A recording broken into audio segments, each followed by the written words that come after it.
Welcome to AHG Connects, where voices, information, and resources are empowered intentionally.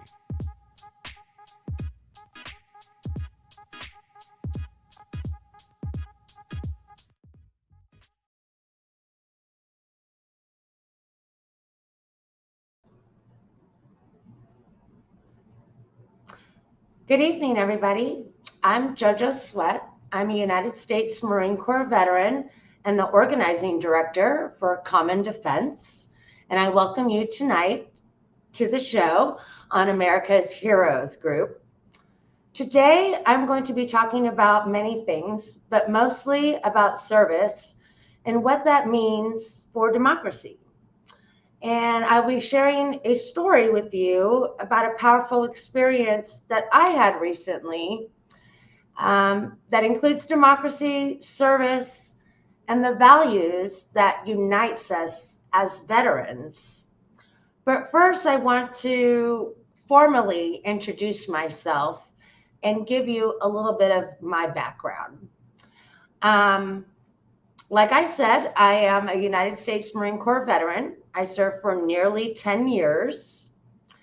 And I'm also the daughter of a Black Vietnam War veteran who actually retired from the United States Air Force when I was young, and my mother, who is an immigrant from Korea. I was born in the 70s, and as an Air Force brat, I had the privilege of living all over the United States and even abroad. It's no wonder that me being a daddy's girl, when I had certain circumstances, would also lead me to serve my country. However, I chose the Marine Corps. But my journey to service was different from that of my father's, and I think that's important to know. When my father joined, he was not a wholly free man when he was born or when he enlisted in the service. He had previously been denied access to the Army for having flat feet, but then he was able to find his way in the United States Air Force. Service to country from my father meant basic freedoms and liberties, and perhaps an opportunity at drinking from a water fountain that didn't say coloreds only. You see, the Civil Rights Act hadn't passed when my father enlisted, and it wasn't until at the end of his first enlistment that he saw that dream realized. If you fast forward to me as a woman who was enlisting in the service back in 1997, I too had my own barriers. I was a teenage mom and had already had a child after high school. And in order to join the Marine Corps, I had two options. The first option was for me to either give my baby up for adoption and join as an independent human into the service, or I could get married and apply for a two-dependent waiver. I chose the latter and got married. My recruiter actually even paid for it. And I had another barrier even after that, once that waiver came through. And because I was the woman, the wife, and the mother of our child, my husband would actually have to sign a permission slip for me to join the United States Marine Corps and basically agree to let me go and serve my country, leave my child behind with him, and do what was required of me as a Marine. In 1997, y'all, I needed permission to join the Marine Corps, to serve the country as a mother. Yet fathers are able to do this all the time. So I want you to think about different people and their ability to have bodily autonomy. These experiences are important to name because although we know the U.S. military to be this amazing, effective machine of militarized perfection, it is not without flaws, and it is worthy of us to be intentional about the improvements that must be made within service, which in turn will create better veterans when we leave the service. Serving our country improved both my father and myself's lives, but that also came with a lot of trauma and sacrifice, for sure, based on what was happening in our country around us at those times. My father's service greatly paved the way for many people's service, including my own, and my service has definitely paved the way for those that shall come behind me. So, knowing that about me, let's get back to this great experience that I had last Sunday. I had the privilege of being on a national Zoom call with veterans from all across the political spectrum, from all over the nation, and even a few that called in who were stationed or living abroad overseas. We had junior and senior enlisted and senior officers on the call from various eras of service, talking about service and what true democracy and that experience should look like. So let me set the scene for you.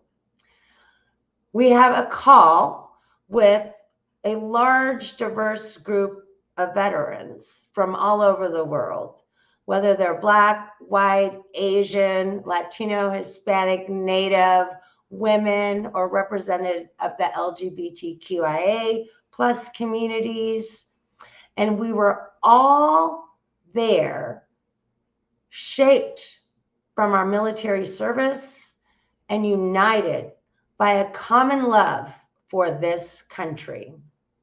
We talked extensively about the sacrifices we have made for democracy and how those sacrifices have bonded us in ways that far exceed politics. It was a space where values from our service, values like honor, respect, and duty, are carried over into our lives and the communities we now serve.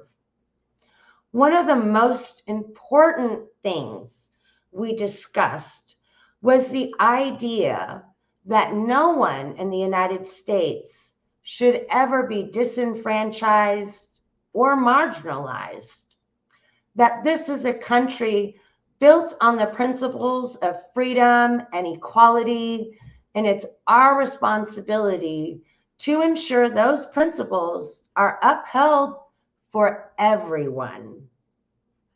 So let's talk about what that means as on the framework of the importance of political engagement. Because we talked about political engagement, and it doesn't matter what party you may align with, but being engaged in politics at all levels is critical to the lives that we live. And they are important at all levels, from your local elections all the way up to the federal level. Many of us who have served have traveled the globe and seen firsthand the impact of policies, both good and bad, and how they affect people's lives. We understand foreign policy because we've lived it. We've seen how decisions made here can affect people all across the world, and we've felt that impact of those decisions on our own lives. We also have a great understanding of this economy in a unique way. As veterans and military members, we are often at risk during budget cut decisions or used as pawns in political warfare. But despite these challenges, we remain committed to the ideals of democracy and justice. Now, I know we all have not had perfect military experiences, but what struck me most about this call was how much it embodied what I dream a near perfect military experience would look like.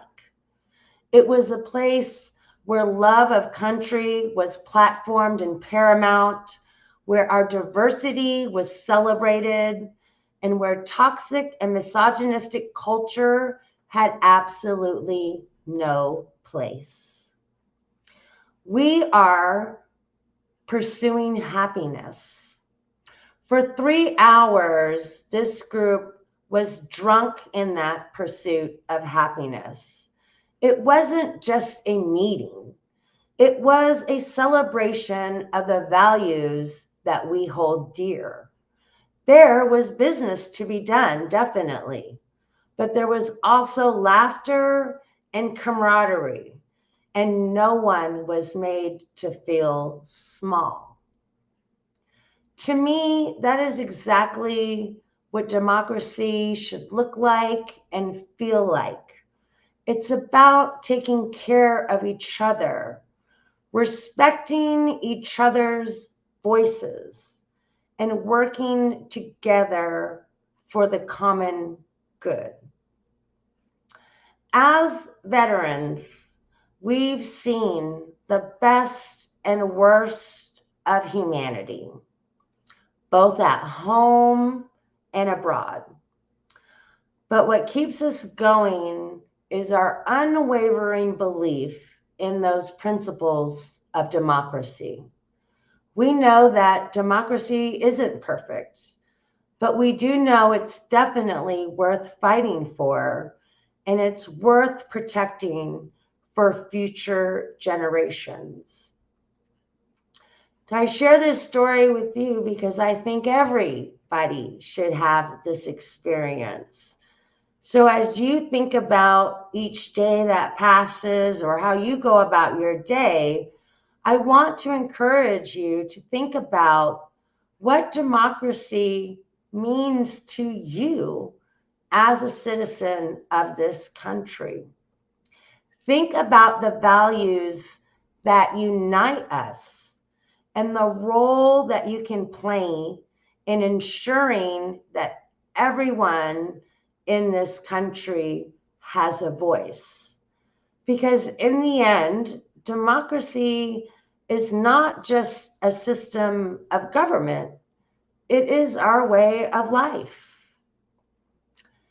I wanted to share that story specifically with you because I think there's a lot of negative rhetoric out in the political ecosystem.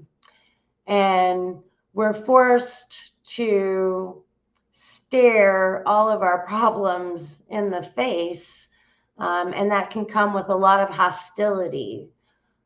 But what I took away from Sunday was that when we really get back to meeting each other where we are, having real conversation, getting to know one another, how we came to be where we are today, the stories and paths that we traveled, that is what makes us uniquely special. And in each one of our individuality brings richness to this great country.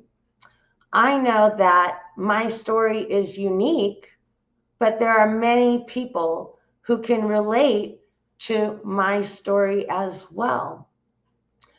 There was a time when I first came into the United States Marine Corps in 1997 where there weren't a lot of women. And now we are seeing services with many more women and women that are serving in very high capacity. They are proving themselves in combat units and taking roles that women that served before me and even myself when I joined never imagined could happen. And that is due to progress, right? We want to move forward. We want to make things better for those that come after us, not make it more difficult or not impose the same traumas that we are working hard to heal from. And so what was profoundly great about Sunday's call with these great veterans from all over the world was that no one disparaged anyone's service. Whether you served 2 years or you served several enlistments or you retired, whether you served in reserve capacity or active duty, whether you served in the National Guard, everybody was welcome and everybody was able to take time to speak and share a little bit. We even had enlisted and officers sharing values from the military and talking about what that means based on what they've seen in the service and how we're moving forward as a country. And so if you're a veteran that wants to experience this rich diversity experience of what it would feel like in a near perfect military that celebrates all, I encourage you to get involved with many of our different veterans organizations that can feel that sense of community for you. We exist at Common Defense, and I motivate you to go to our website at commondefense.us and join. We have friends at Veterans for Responsible Leadership as well, and lots of other different groups that we can point you to based on the things that you're interested in.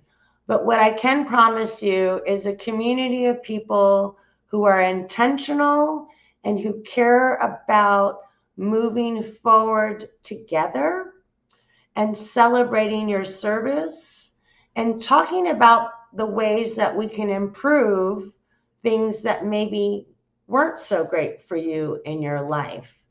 Because in a democracy, in order to have experiences to improve, we have to share our testimony as citizens. We have to be the voices for our communities and lead them to understand that everybody should be involved. Everybody should be involved in making their communities stronger, closer, and tighter. And so a couple of calls to action that I have that are very important to me is we have been living in an era of service for many years where it's kind of customary to just say, thank you for your service to veterans. And so in this little bit of time that I have left, I encourage you to take that conversation a little bit further when somebody thanks you for your service. And I want you instead to appreciate their thanks, but then ask them, can I tell you about my experience in service? And can I tell you how you could help bridge the gaps between our community and the veteran and military community and be more whole? And I think if we take conversations beyond thank you for your service and really thank people for the sacrifices they've had to endure to be a part of the service, the families they've had to leave behind, the traumas they've had to see, the things that they've had to heal from. And you will find that folks have persevered. They want to share their story because they know it will improve other people's lives. And so go beyond thanking folks for their service. Share with them your service. Talk about democracy with your everyday folks all around you, and really celebrate the momentum of joy that our country is experiencing right now. And again, if you haven't gone to our website yet, that's at www.commondefense.us. You can join and become a member. And we have lots of training opportunities also available to you if you don't know what you want to get involved in or how you want to get involved. There is a space for you, and we have organizers that can help you discuss what your interests are and plug you in to groups that will welcome your contributions and your experiences. I encourage you to tune in to this show and many others that you will see on the America Heroes group. I encourage you to get involved on social media platforms where you see veterans that are celebrating their service, and please uplift those voices, especially from service members that you don't ordinarily see propped up in that way, such as women service members, Native service members, Latin and Hispanic service members, Black service members. There is such a rich diversity of our service members and so much story and history to share. And so we just want to make sure that you get involved and perpetuate the rich diversity of what is building our democracy here in the United States of America. So I thank you for tuning in. You will definitely be seeing more of me on the America's Heroes Group Network. And I'm happy to be here with you. And I wish you all joy. And thank you for tuning in. And I'm going to shoot it over to the next show for you. Have a great night.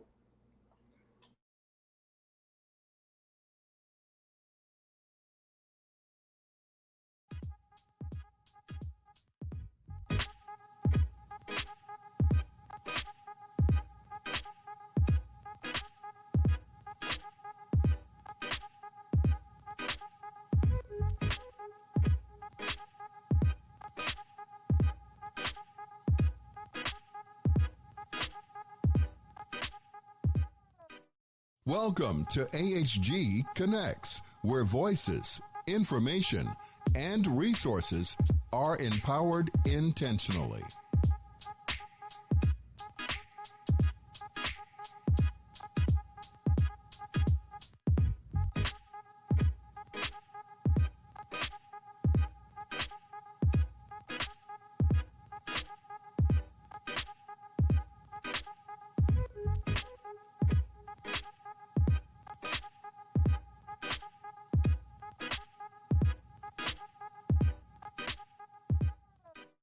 Welcome to AHG Connects, where voices, information, and resources are empowered intentionally.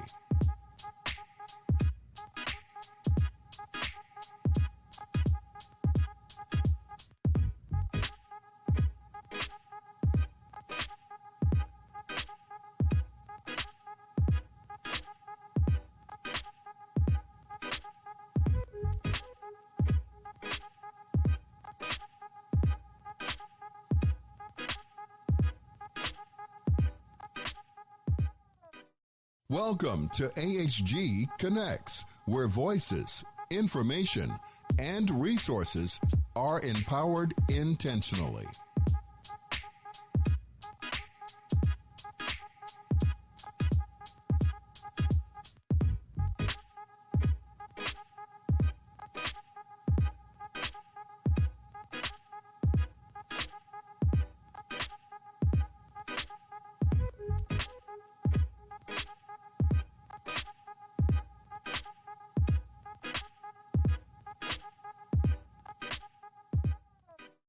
Welcome to AHG Connects, where voices, information, and resources are empowered intentionally.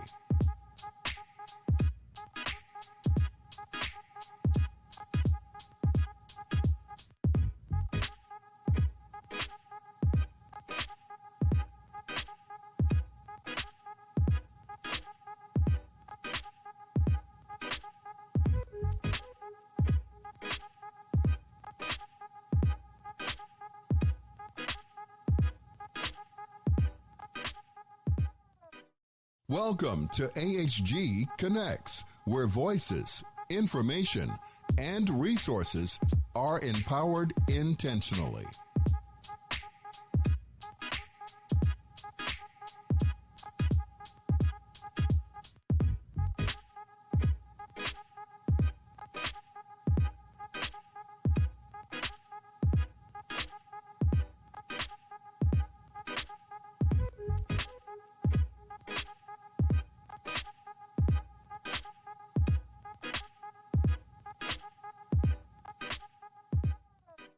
Welcome to AHG Connects, where voices, information, and resources are empowered intentionally.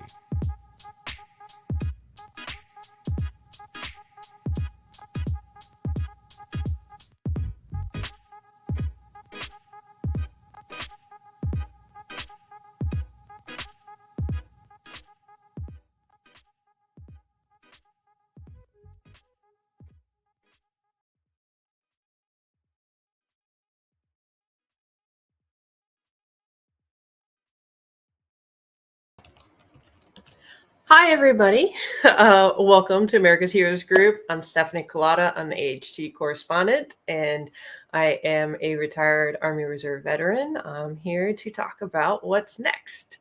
So we already had our Democratic National Convention. If you haven't noticed, it was like a rock show. So if you haven't gone back to see it, I highly recommend to go do that, or at least listen to some of the speeches. There's a lot of really interesting stuff that you may have learned or may learn and find out about all the people that are running for office, not just Vice President Kamala Harris. You can find out a lot more about other people that are running. They also did a great segment of where the veterans came in that are running for office as a Democrat, and they came in, they got a little bit of wonderful spotlight. So if you can, look that up. You can also go in and listen to podcasts. There's a lot of different podcasts that have all of those speeches recorded, so you can get some really good information. Now, what's next? My favorite quote from West Wing, my favorite show, I tend to talk about that or reference that a lot. And if you didn't know, that's what President Bartlett says when he's done with whatever they're talking about and he wants to move on. So after a lot of politics and conventions and things, let's move on and find out what else is going to be happening. So after both primary party conventions, what is normally next for American politics in the election year? Obviously, the general election. But after that, or other than that, exactly, at least, other than that, you would actually, we're waiting for many different things. So Vice President Kamala Harris is running for president, obviously, and she will be doing a lot of rallies with her now vice president candidate, Tim Walz. And so right now they are scheduled this week for going to Georgia, Savannah, Georgia, especially, and then they're going to be doing a bus tour through the south part and rural areas of South Georgia, which I think is very interesting because that is normally very red, very Republican districts. So they're going down there to try to reach those Democrats or at least anybody that disagrees with the Republican candidate, former President Donald Trump. So they're going into those areas to hopefully get a little bit more votes and maybe squeeze a little bit more of a lead in Georgia. Now, why Georgia? Well, let me just first go to former President Trump and his candidate for vice president, J.D. Vance. They're also going to Michigan, Wisconsin, and also Pennsylvania. Those rallies will be happening, and those states are usually the top of the list because they are on the list for battleground states. So when we do that, when we're looking at these states, they are battleground states, and they are battleground states because they are within a very slim margin of the president of winning by the points. In 2020, they were won within, I think, a three-point margin. And so those type of things can be right there on the line of the margin of error if anyone knows about polling and statistics. So it's really difficult to try to gauge on where the state will swing, because they also call them swing states, on which color that they may swing, red or blue. Last presidential election, all of the swing states went for President Biden except for North Carolina. North Carolina is still put there as a battleground state because right now it was within the margin of error, but some polls says it's for Vice President Kamala Harris and some says it's Trump. So we'll see how that one goes. And then when we're going through and looking at those states, there's a lot of things that could be fought out in the polls. There hasn't been very many polls that came out since the Democratic National Convention. So we're still waiting to see what those numbers are going to look like to see how the convention affected the battleground states. We'll see.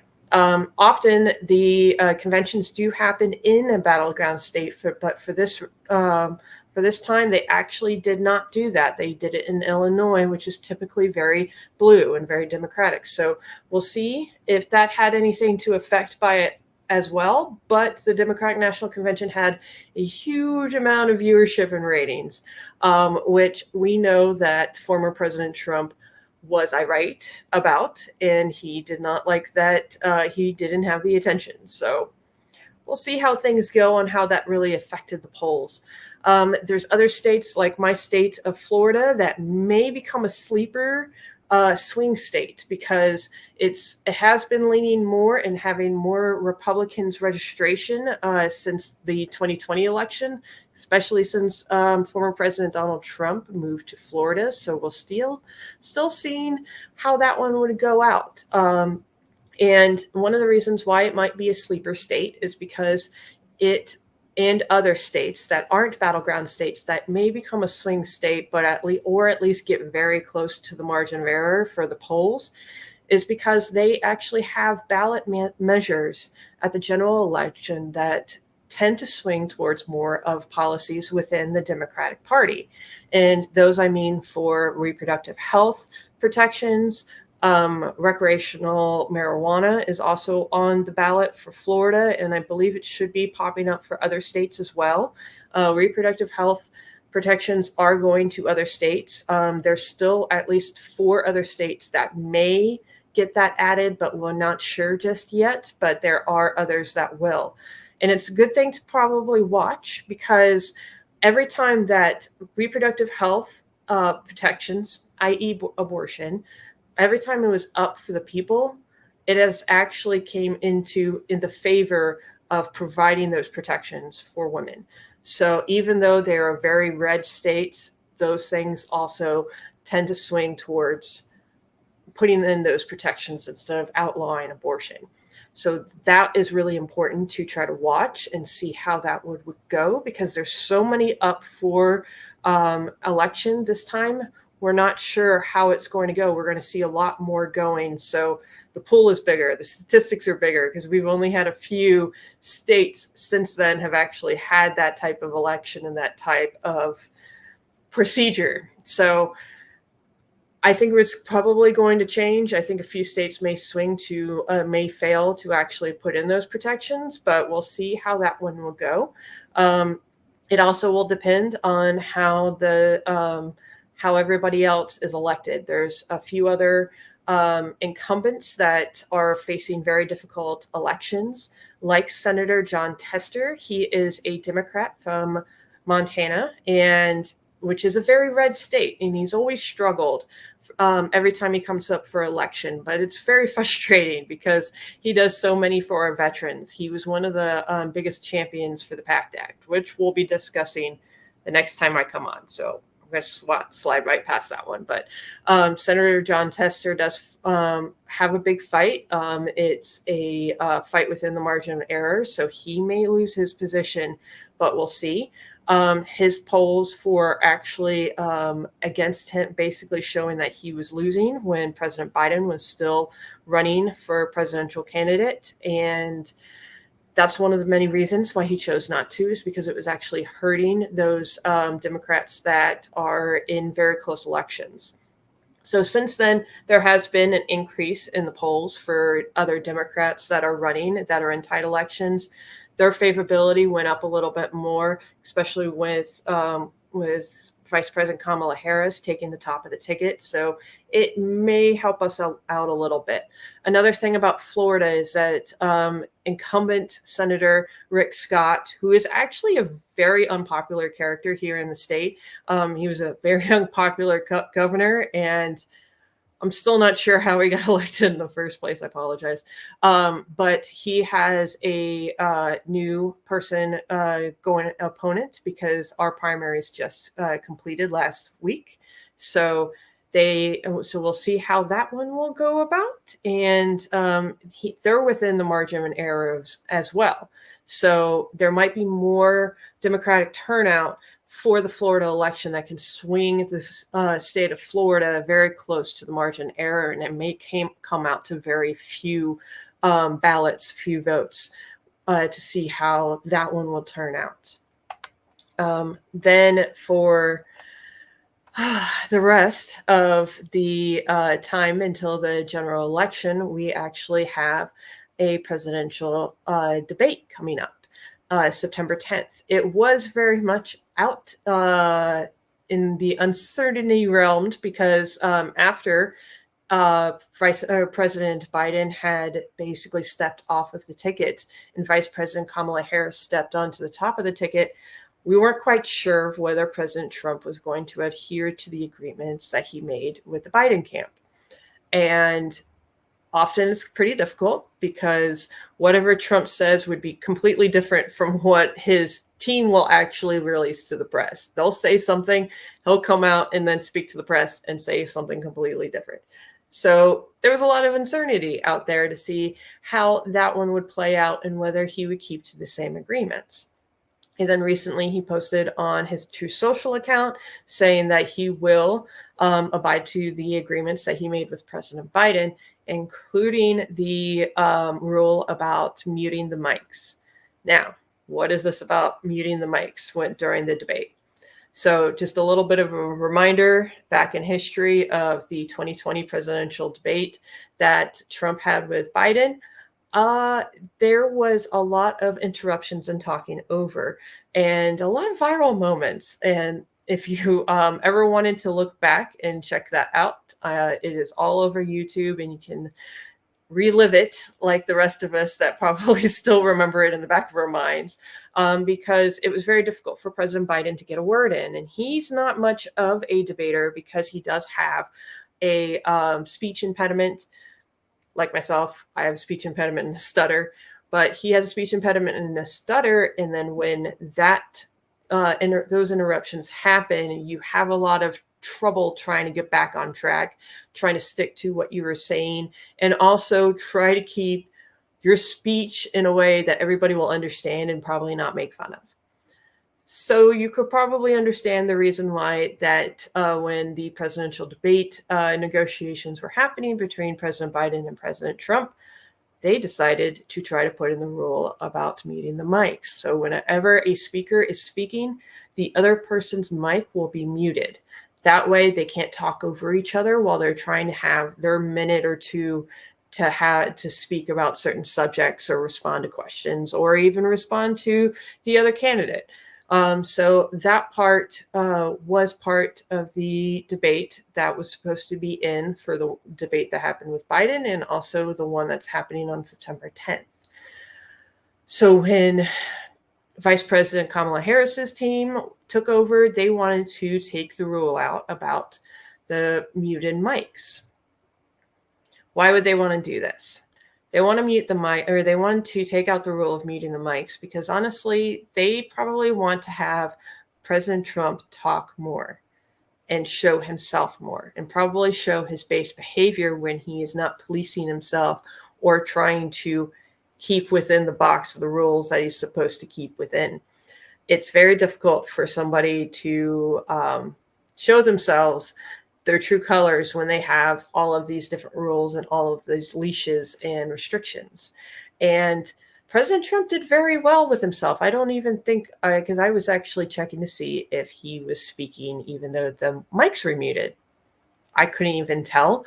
Also, I was just very reactionary to the way that President Biden had seemed during it. So it was very difficult to see, to try to keep attention to President Trump at that moment. But I don't remember him speaking at all, even though the mics were muted. So, or speaking under his breath, because he does tend to do that as well. But didn't see any of that happening. So whether he would actually do that or not, for Vice President Kamala Harris, it's possible. If you remember back in the 2016 presidential debate with Hillary Clinton, he did the same thing. He spoke under his breath. And if you remember, he called presidential candidate Hillary Clinton a nasty woman. And ever since then, there were viral moments about that and memes and very much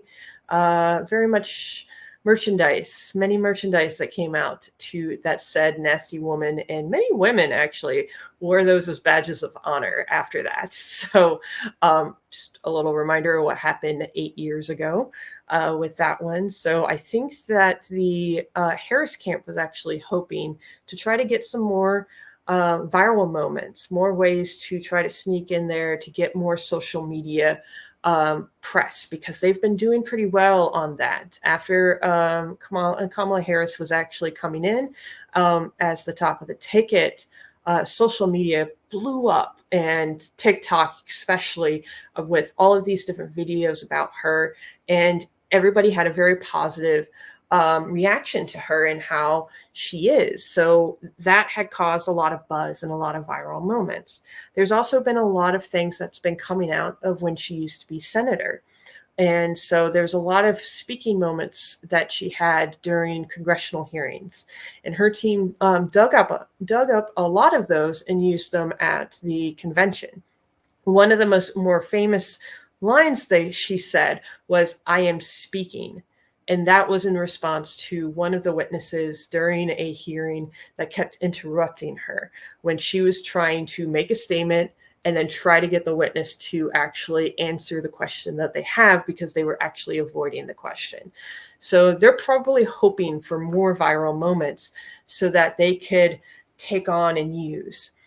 They've been using other things that's been going on, like what's going on with the debate with President Trump's uncertain and very vague answers before he committed to doing the September 10th debate. And they took his rambling about whether he was going to do it or not without giving an actual answer. And then they added a backtrack of a chicken to it.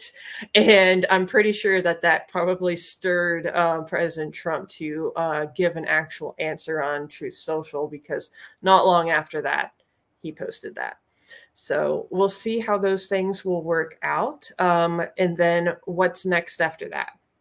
Well, let's not talk about the presidential candidates right now. Let's move on to what else is going on. Well, for those incumbent politicians, even though they are still running, they're often most of them are still running for the upcoming election, all of the House representatives, and then a section of the state, the senators, will actually be running as well. They still have a job to do. They still have their job until January 3rd. So for that, they still have many days. What's coming up for them? Well, October 1st, For every federal government employee or military person, they know what October 1st means. It's the first day of the fiscal year. And for anybody that follows politics, it's funding. The National Defense Authorization Act still needs to be passed. Excuse me. And then they would actually have to get a lot of those funding things done. National Defense Authorization Act includes, of course, the DoD. It also includes a lot of the VA funding. And without that, we can go into another government shutdown. There's been no actual stand down or outlier right yet to see whether what they could fight about on a government shutdown. It is more likely that they are going to have continuing resolutions until they get a firm idea of what everybody wants for the funding. There doesn't seem to be anything that people are particularly fighting about or for. We still have September to try to get all of the funding approved by October 1st. So we'll see about that. Continuing resolutions. For those that don't know, continuing resolutions or CRs mean it's an agreement to basically try to keep the funding going for a short-term time frame. Very rarely have we actually, I believe it's like 1 in 50, have we actually passed the funding on time. Majority of the time, we have those CRs, the continuing resolutions. Typically, they are between 30 to 45 days of, little funding windows. So that way the government can still run and a lot of the different areas can still do their jobs. As a former reservist and also somebody that used to work for the government, it's very important to have that funding because you really can't do anything. Without that funding, you can't send people to schools. You can't put people on orders. You can't send them to training. You can't even do a drill weekend because there was times when the continuing resolution wasn't even passed and there was a short little time frame. We weren't sure that we were going to get the funding for that. And I get a call the day before a drill weekend of, hey, don't come in tomorrow. We don't have the funding to pay you if you come in.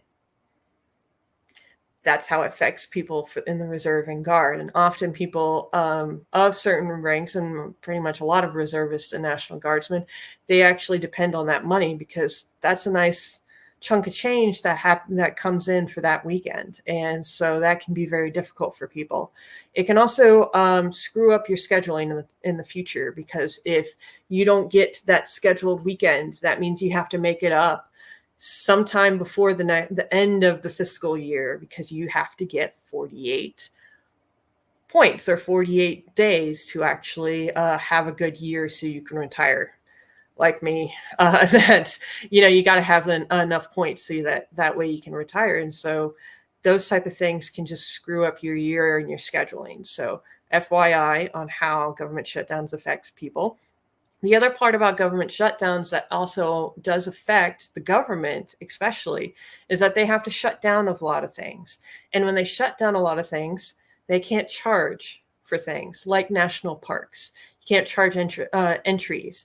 You can't do those things and collect that money that they probably need. So actually the government bleeds money instead of actually saves money when they have the government shut down. So if you ever hear a politician say that they're saving money because they're not running or doing anything they're not working, that's a lie. They're actually or they just don't know what's actually going on because they're actually bleeding money when they don't have anybody working to take the ticket sales, to send people to certain areas. You're actually bleeding more money that way than you are saving money when the government is shut down. So please don't believe those lies. With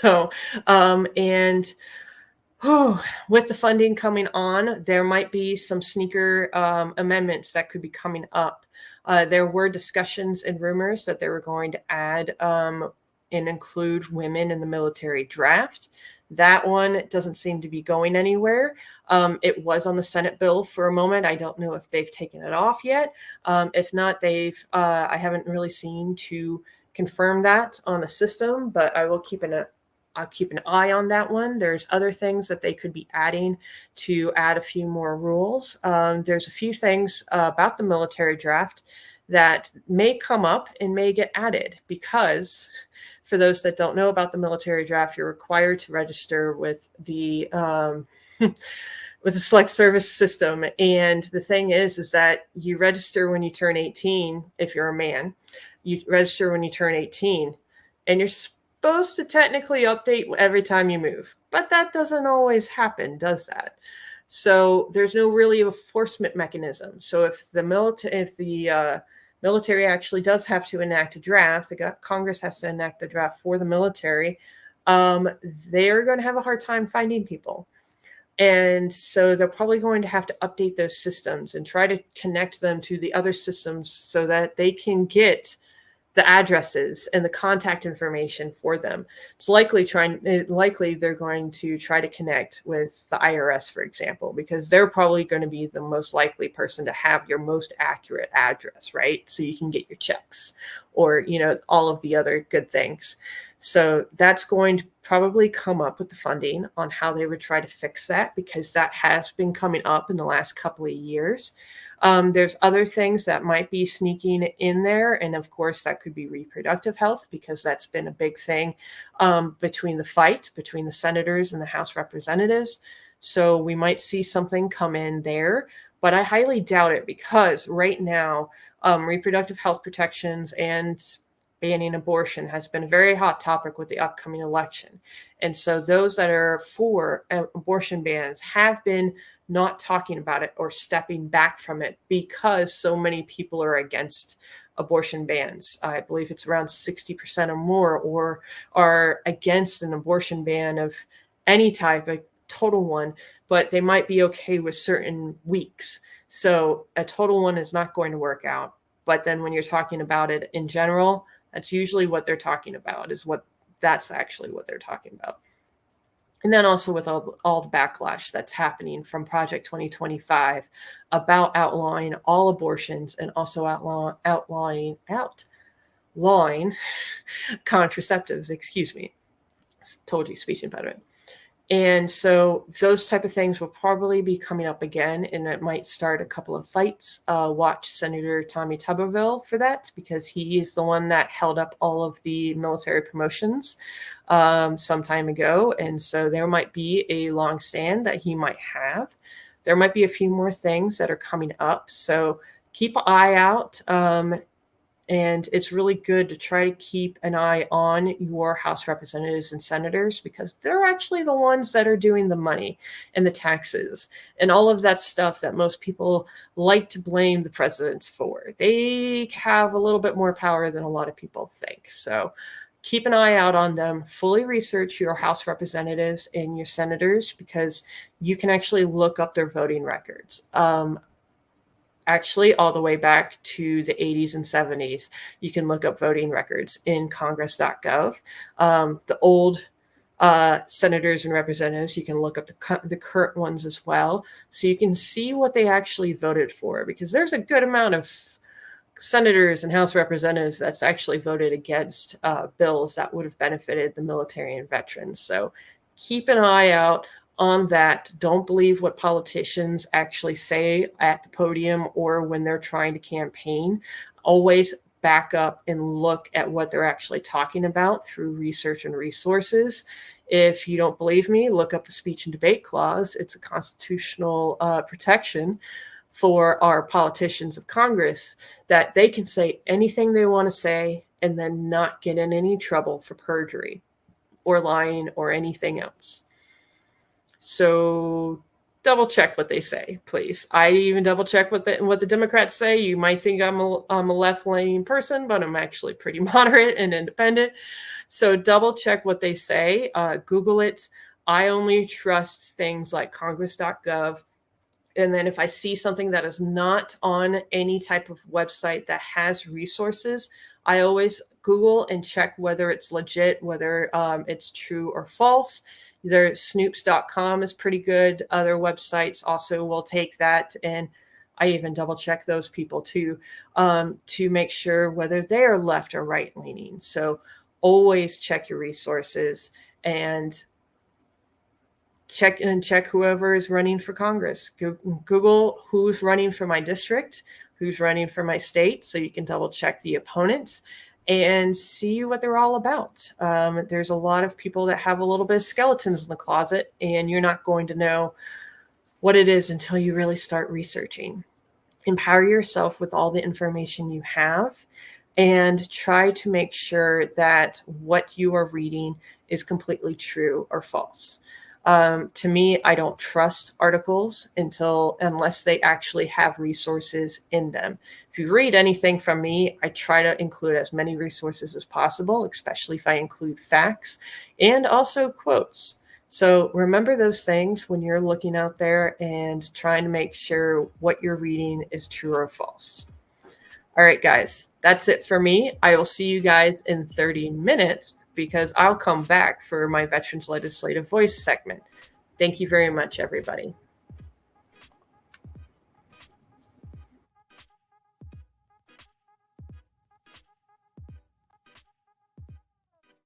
Welcome to AHG Connects, where voices market, advertise, and sponsor your business with Vietnam veteran Cliff Kelly and America's Heroes Group, where information and resources are intentionally disseminated via radio, print, and social media. Call our office for more details at 312-803-2618. Welcome to AHG Connects, where voices, information, and resources are empowered intentionally.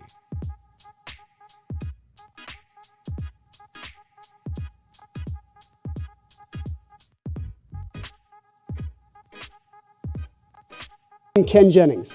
All of us here at Jeopardy want to thank you for your service to our nation. We truly honor and appreciate you, and what's more, we're looking for contestants like you to play on our show. So head to Jeopardy.com now and take the Anytime test, and we're looking forward to seeing you soon right here on the Alex Trebek stage.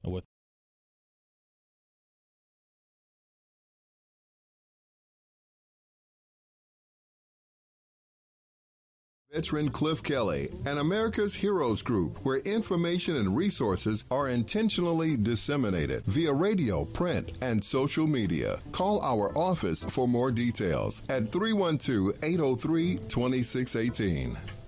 Market, advertise, and sponsor your business with Vietnam veteran Cliff Kelly and America's Heroes Group, where information and resources are intentionally disseminated via radio, print, and social media. Call our office for more details at 312-803-2618.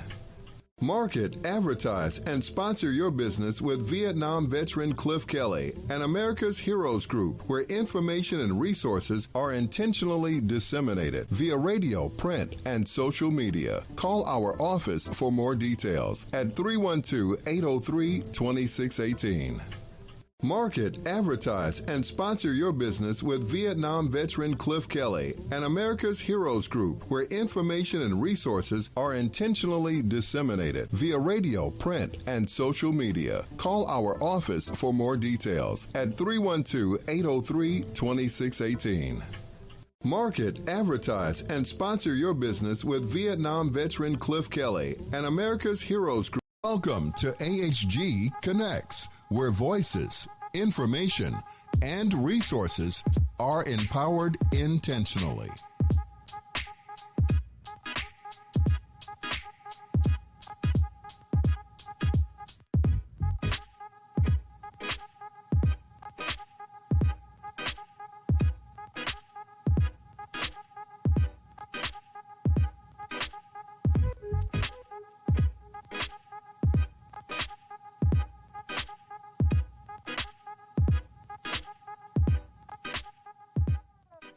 Welcome to AHG Connects, where voices, information, and resources are empowered intentionally.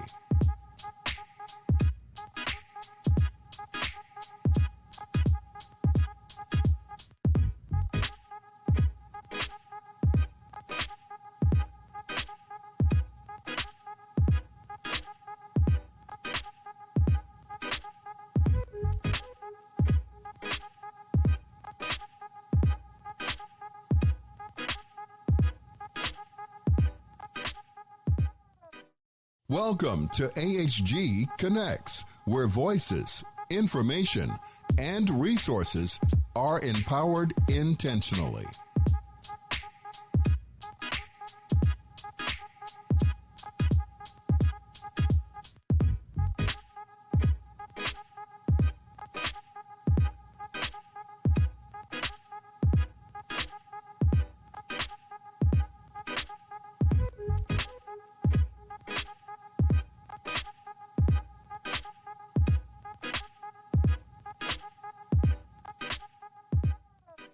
Welcome to AHG Connects, where voices, information, and resources are empowered intentionally.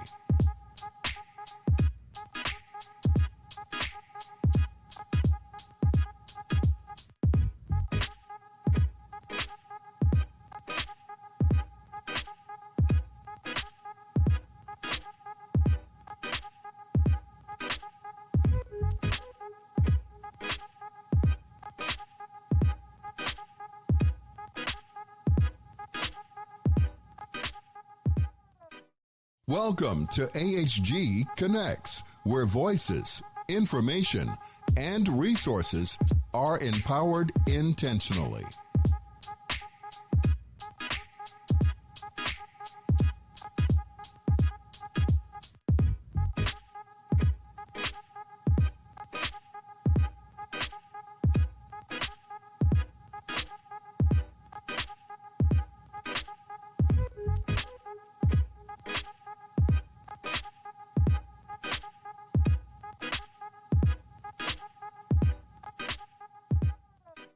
Welcome to AHG Connects, where voices, information, and resources are empowered intentionally.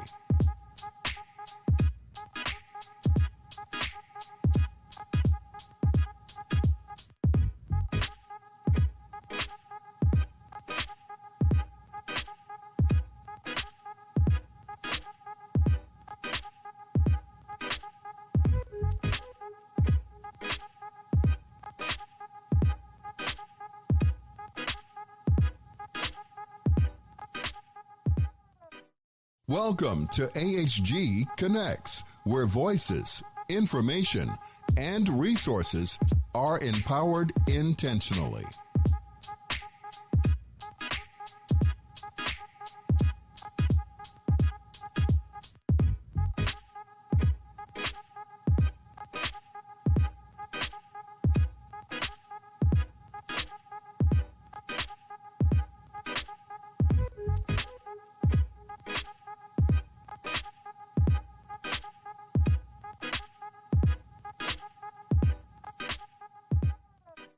Welcome to AHG Connects, where voices, information, and resources are empowered intentionally.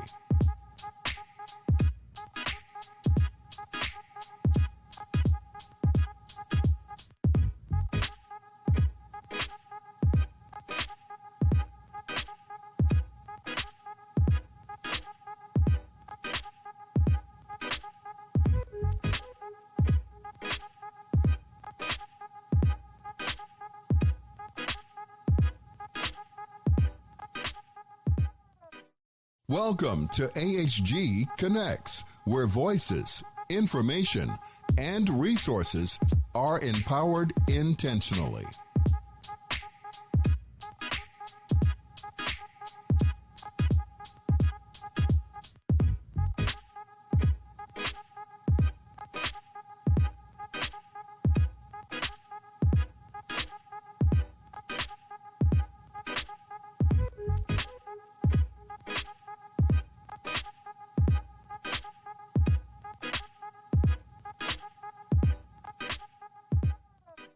Welcome to AHG Connects, where voices, information, and resources are empowered intentionally.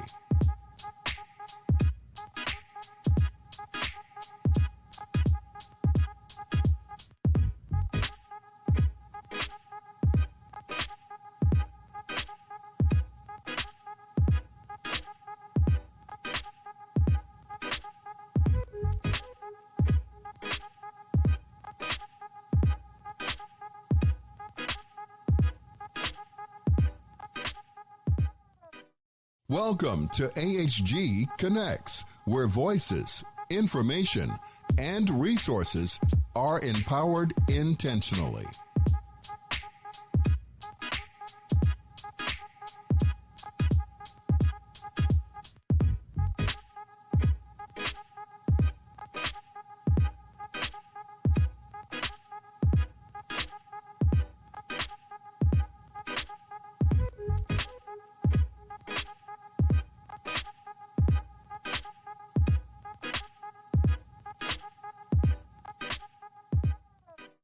Welcome to AHG Connects, where voices, information, and resources are empowered intentionally.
We have the only women veteran center in the state of Illinois.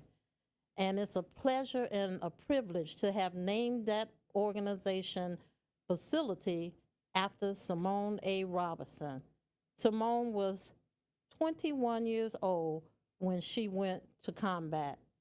She did not make it back from Afghanistan. She left a daughter that was 2 years old and grieving family. And for that reason, we thought it was important to make sure that women are not left out of history. In fact, that's one of the main reasons why we formed this organization. And our organization does some amazing events, and we're always trying to find things that will draw women to help them in all the ways that we can. As you know, there are a lot of issues that goes on in the military, and then we have to sort out how do we get together and fix it for them when they come home. Let's just talk a minute about sexual assault and rape in the military. It's no secret. In fact, it is being acknowledged that it has also grown for the assaults as opposed to going down. And it fluctuates up and down often, but here lately it has gone up. And maybe you've seen the articles about the Coast Guard. The Coast Guard actually was usually not a part of that process of when they were identifying what areas they needed to help out at in the places that were really like causing a lot of harm to women. And so they learned that the Coast Guard was one of them also. And it was a lot of women that actually were being treated a certain way, harassed as well as sexual assault. And just recently, and I can't call her name for now, but you can look it up yourself because it's important that you educate yourself not only by what you hear, but what you read so that you can identify where those actual things happen. So the director of the program, she resigned. She resigned because she did not want to lie about the numbers of women who have been assaulted. And then we looked at, there were also the factor that the numbers had not gone down, they had gone up in all of the other areas from the military branches of service.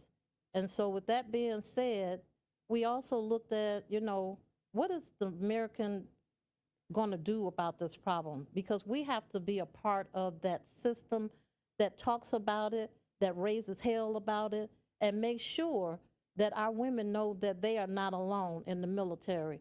We are advocates, and we will fight for them as we have fought for them for almost 20 years. And with that being said, what we want to do often is to have conversations with them at our facility. It's veteran friendly. It is mostly for women, even though sometimes we do assist the males, but our focus is on our women veterans and their families. We cannot leave them out, because coming home, that's where they have to go. And then what we found out just recently is that the National Guard actually has a lot of women, younger women, who were being recruited. Now, what I discovered was, why are these women homeless? They came back from their basic training. They went to their AIT, what we call AIT, the individual learning process of what their position is going to be for what they actually are going to be learning.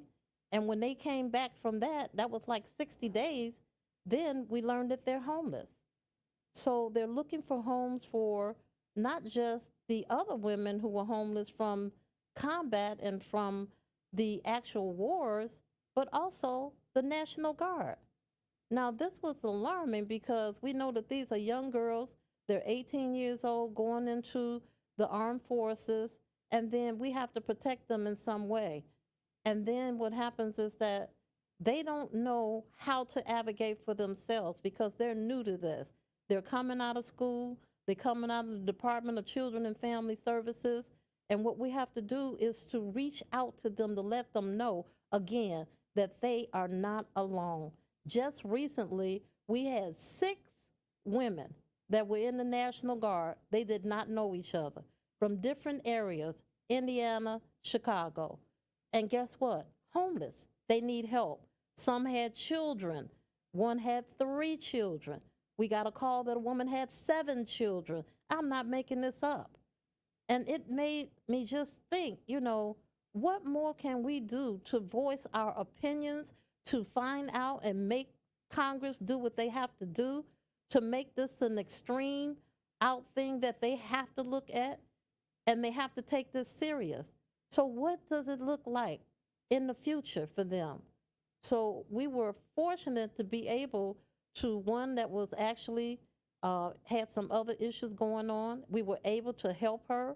I want to give a shout out to Featherfist, because what they did was they came along and they took care of her.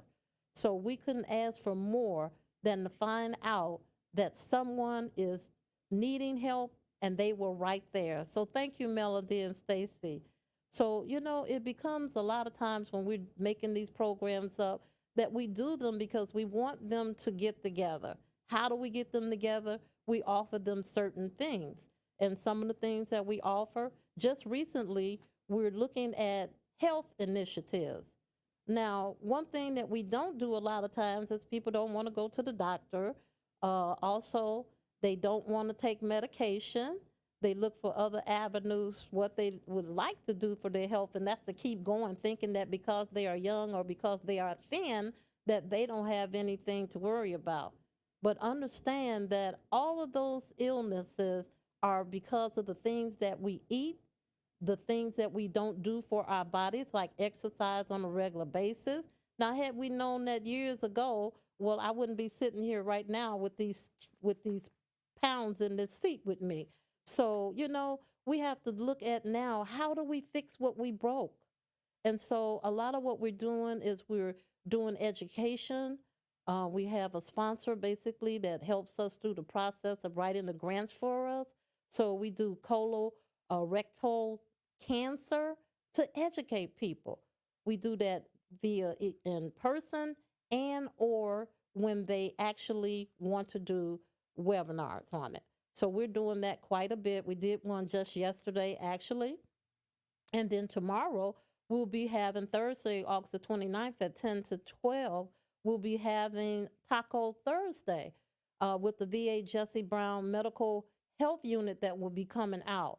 And then we're going to have some others to talk about information on burials, because you know where that's a whole myth a lot of times for people when they wait to the last minute only to find out that what they thought the VA was going to do and keep them in terms of paying the expenses for funerals and things like that. Well, we need to talk about that. And I know America's Heroes Group has been great about bringing the VA on, and they've gone over that several times. But, you know, every time you don't mention it, that's when someone didn't hear it.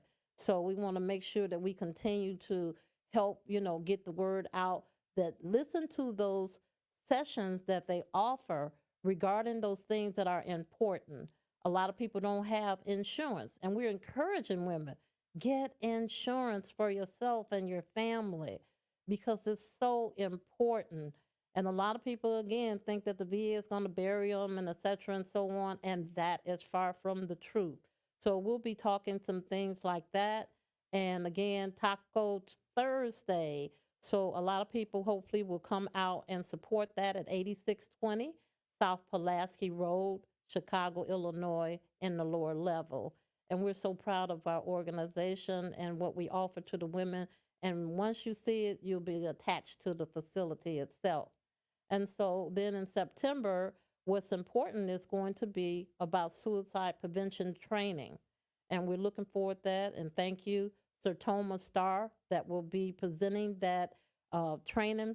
And that is on Thursday, September the 5th at 10:30 a.m. And it's a 2-hour event until 12:30. And so it's very important, not just we remember that so many have gone away from here because they did not get the help that they need, or because they didn't stick with the help that was actually trying to help them. I've had friends who commit suicide, and you know, you never get over that. You always think about that when you start hearing that this month, September, is actually Suicide Prevention Month. And so we want to encourage people to learn the signs, to actually be able to help someone. And then you can see for yourself, you know, when you're not feeling good, you know, if you're a veteran and you're not feeling good, reach out, reach out. There are so many hands that are reached out to you. We just encourage you. You can call National Women Veterans United also, you know, but dial that number that they have, 3-digit number, you know, don't just, you know, put it to the side and say, I'm okay. It's okay to be okay, but it's not okay not to help yourself and let others help you. So we'll be having that training, and anyone is welcome to join it. Go to Eventbrite and register. Again, that's Thursday, September the 5th, 2024 at 10:30, and it'll be virtual Zoom on the Eventbrite. So go to there and get that. And then we will be having a session. Actually, I'm proud to have been a part of invitations, if you will, to speak at the National Association of Black Women, Military Women. Now, they've been around a very long time. They've done some amazing things, too, outside of Illinois, because they have chapters, you know, in many other states. And, you know, we want to welcome them really good to Chicago. It's been a long time since they've had their event here in Chicago. So we hope that everything that happens for them will be of the best. And then, of course, they've asked us to do a color guard, too. So let's just welcome them also to the city of Chicago for all those that are not from our great state. And so also on September the 18th, I will be making some comments for them. And also what we do is we have a stand down coming up. So glad to have this stand down. We do it at least once a year, sometimes twice a year. So we have that stand down on Saturday, September the 21st. It will be at the Women Veteran Center, located at 8620 South Pulaski Road, lower level.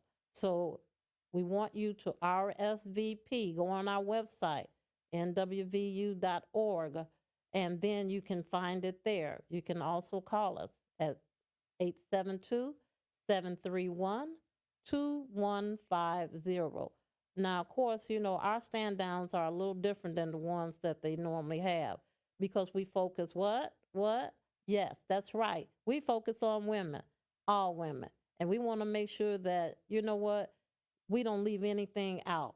We have to have conversations, peer support, talking to each other about what it is that we need. What more can we ask the VA to do to make things right?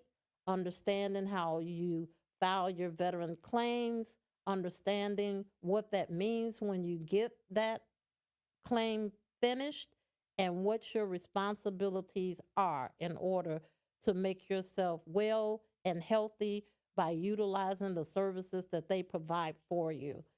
A lot of times people will get their claims and they think that's the end of it. No, that's not the end of it. You want to continue with any of the therapy or any of the other things, your doctors for whatever illnesses you have, your medications, and always seek out a second opinion if you can.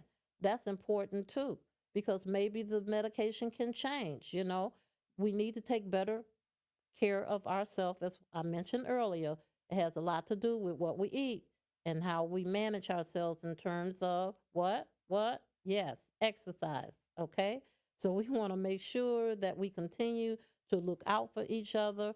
We have some equipment in our facility, so you are welcome to come there and use the facility for your exercise. And so we'll be having that stand down again on Saturday, the 21st of September at 10 o'clock until 3 o'clock. Now, we also, I'm telling you all of these events and stuff like that, and I'll tell you why after I go over them. So we have another event, again, on the colorectal cancer, another education one. And so we look forward for your participation on September the 27th at 6:30 p.m., okay? And so we want to make sure that you stay healthy and stay informed. That's important, okay? So we're going to send that information out again. And then we have on November the 12th, where we'll be meeting with some organizations that are coming to Chicago, Illinois. They'll be staying at the Sheridan Riverwalk. And so we're going to meet with them. We're going to tell them about our organization. They're going to come by if possible so that they can actually see our facility and know exactly what we do. So, a lot of times you can just say, oh, we have the only women veteran center. But when I say we have the only women veteran center, we really have the women veteran center. You come by and it's turning into a real museum along with all the other things that we have. The first thing that, and this is funny because the first thing that attracted us to the facility was that it had 3 washrooms. You have all these women in there, and then, we're doing a lot of things. We were doing cooking classes. We do paintings. We do some, the crochet. Yes, the crocheting and things like that. And so we hope that women will just find a way that they fit in, not for just a membership, but just for a daily practice of getting out of the house, to stop isolating yourself, because that happens a lot of times. You just feel good once you start staying home when you retire, or if you're just on disability and you're at home most of the time. You need to get out. You need to get that air. You need to, get with your buddies, your battle buddies again. We're all of that. So we want you to come out and be a part of, sometimes they play bingo. We have all kinds of activities that we can do to help you to just get through the day, get through the hours, because sometimes it's just not healthy to be alone for a long time. So when we know sometimes you have children, that's a good time when they go to school, or bring your children there, because we have things for the children also. We have puzzles, we have their own little room, or if you just want to meditate, we got a meditation room as well.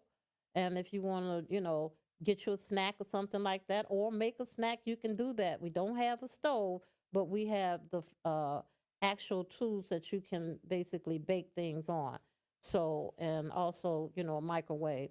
And so we look forward to just having you to come by and look at what we've done for you. Look at what we have done for you. This is for you. And so Friday, November the 22nd at 2 until 6:30 p.m., we would be doing the Thanksgiving Women Veterans Food Bags, okay? That'll be at our center also. And what we will be doing is giving away food bags to women. And they can either put those things up for the holidays that follow, and or they can, use them now. So all of these things are being put together. You have to have at least 6 of them, pretty much. And we have a grand prize on that day. So we hope to see you soon. And again, I'm Rochelle Crump, National Women Veterans United, Chicago, the Women Veterans Center. We hope to see you soon. Thank you.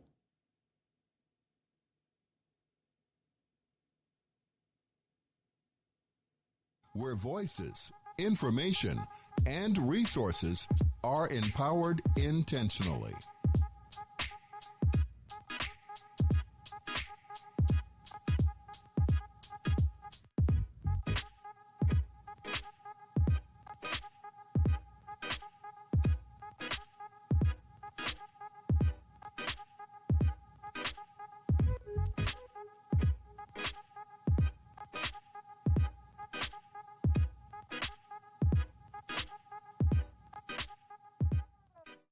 Welcome to AHG Connects, where voices, information, and resources are empowered intentionally.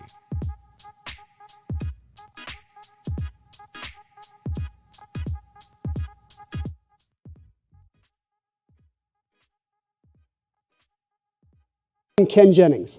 All of us here at Jeopardy want to thank you for your service to our nation. We truly honor and appreciate you, and what's more, we're looking for contestants like you to play on our show.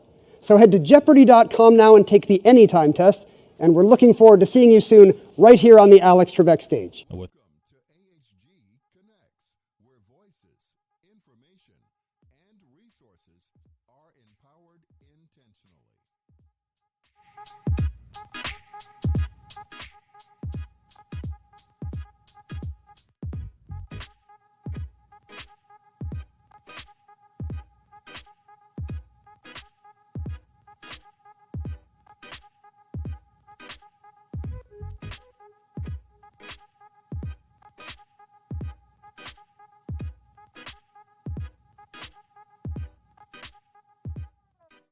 Welcome to AHG Connects, where voices, information, and resources are empowered intentionally. Welcome to AHG Connects, where voices, information, and resources are empowered intentionally.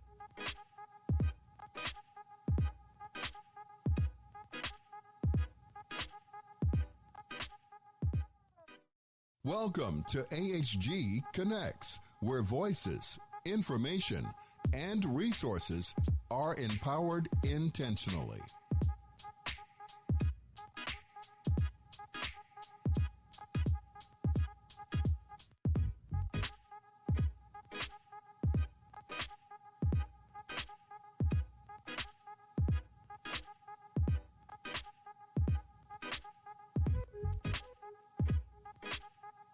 Market, advertise, and sponsor your business with Vietnam veteran Cliff Kelly and America's Heroes Group, where information and resources are intentionally disseminated via radio, print, and social media. Call our office for more details at 312-803-2618.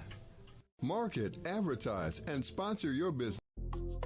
Welcome to AHG Connects, where voices, information, and resources are empowered intentionally.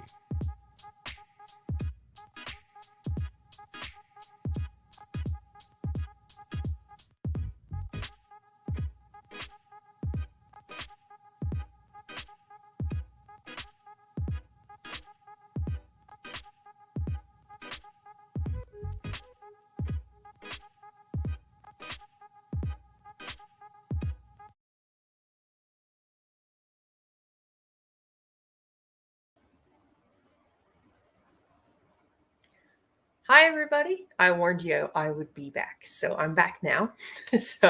I'm here for Veterans Legislative Voice, and where I would like to talk more about the military and veterans issues when it comes to public policy. Usually when I come in as the AHG correspondent, I usually come in and do more of a generalized politics commentary. As for Veterans Legislative Voice, you can look me up on Facebook, Instagram, and I'm on Twitter, or X, excuse me, and my website, Veteran Legislative Voice. You can see it's VETS, legislativevoice.org. And there I try to simplify what military and veterans issues are like in public policy. May it be, executive orders, judicial action, Supreme Court or district, those type of things, and also legislative. Legislative is usually my main point, but that's mostly because that's where most of it happens and most talked about.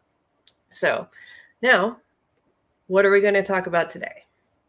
Well, this month is the second anniversary of the PACT Act, or i.e. the Honoring Our PACT Act. That was actually signed into law August 10th, 2020 by President Biden. Now, what is the PACT Act? If you're not aware and you haven't called into the VA anytime soon, you haven't heard in the beginning of the whole thing when you call in and you want to know about the PACT Act, press whatever key. The Honoring Our PACT Act is actually like the Agent Orange bill that was passed years ago. It establishes presumptive conditions mostly for those that went to Gulf War and post 9/11 wars. It also added a few more conditions for Agent Orange, and it did a whole lot of other things, like opening up a bigger eligibility window for those, that deployed for post 9/11 wars, and so that they can actually enroll into the VA. If you're not aware, you have a timeline on enrolling in the VA for any type of health care. If you just get out of the military, you can enroll. You may have to pay copays if you don't already have a VA disability. And if you don't enroll by that time frame, you're going to need at least a 0% VA disability. 0 means you're not having any symptoms or issues with the condition, but you have the medical condition and it was established as service-connected. Sorry, a lot of jargon. Have to add that in there. If you didn't already know, I used to work in VA disability as well, worked for a law firm, and also used to help with veterans on filing their VA disability. So there's a lot of jargon in there. Google it if you need it. There's a lot of support. It'll help you out. So the Honoring Our PACT Act, that was passed 2 years ago, signed by President Biden again, and it actually established a ton of things. So it established a whole load of cancers that's possibly connected to toxic exposures to burn pits. And it included a whole lot of locations as well, including like Somalia and other places, Djibouti, Saudi Arabia, a lot of places, Horn of Africa. So if anyone had deployed in those areas, definitely apply for it. There is some sort of confusion of whether people that had deployed to Bosnia are included, but there were burn pits in Bosnia. So as those that I know of and spoken to, definitely apply, try to provide the evidence of the burn pits, and when in doubt, apply and keep appealing to keep the actual claim alive, because you don't know when the VA is going to change. Because recently the VA changed and included those that deployed to K2. I believe that was in Uzbekistan for Operation Iraqi, or in Afghanistan, for Afghanistan. So those things will be updated and added as they come along, and the VA will add it to there. So once they add them and you keep the claim alive, you keep the initial date alive, so you can get a bigger back pay. So FYI on all of that. So the biggest thing about the Honoring Our PACT Act is definitely for VA disability. Over 1 million veterans have gotten their claims approved now under the Honoring Our Pact Act. So that's amazing and it's big. One of the coolest things about it is that they basically kept a very broad amount of conditions. So if you have cancers of any kind, reproductive cancers, lung cancers, any of those, they didn't specifically list each individual cancer like they did with Agent Orange. So it gave it a lot more room for our veterans to actually get approved.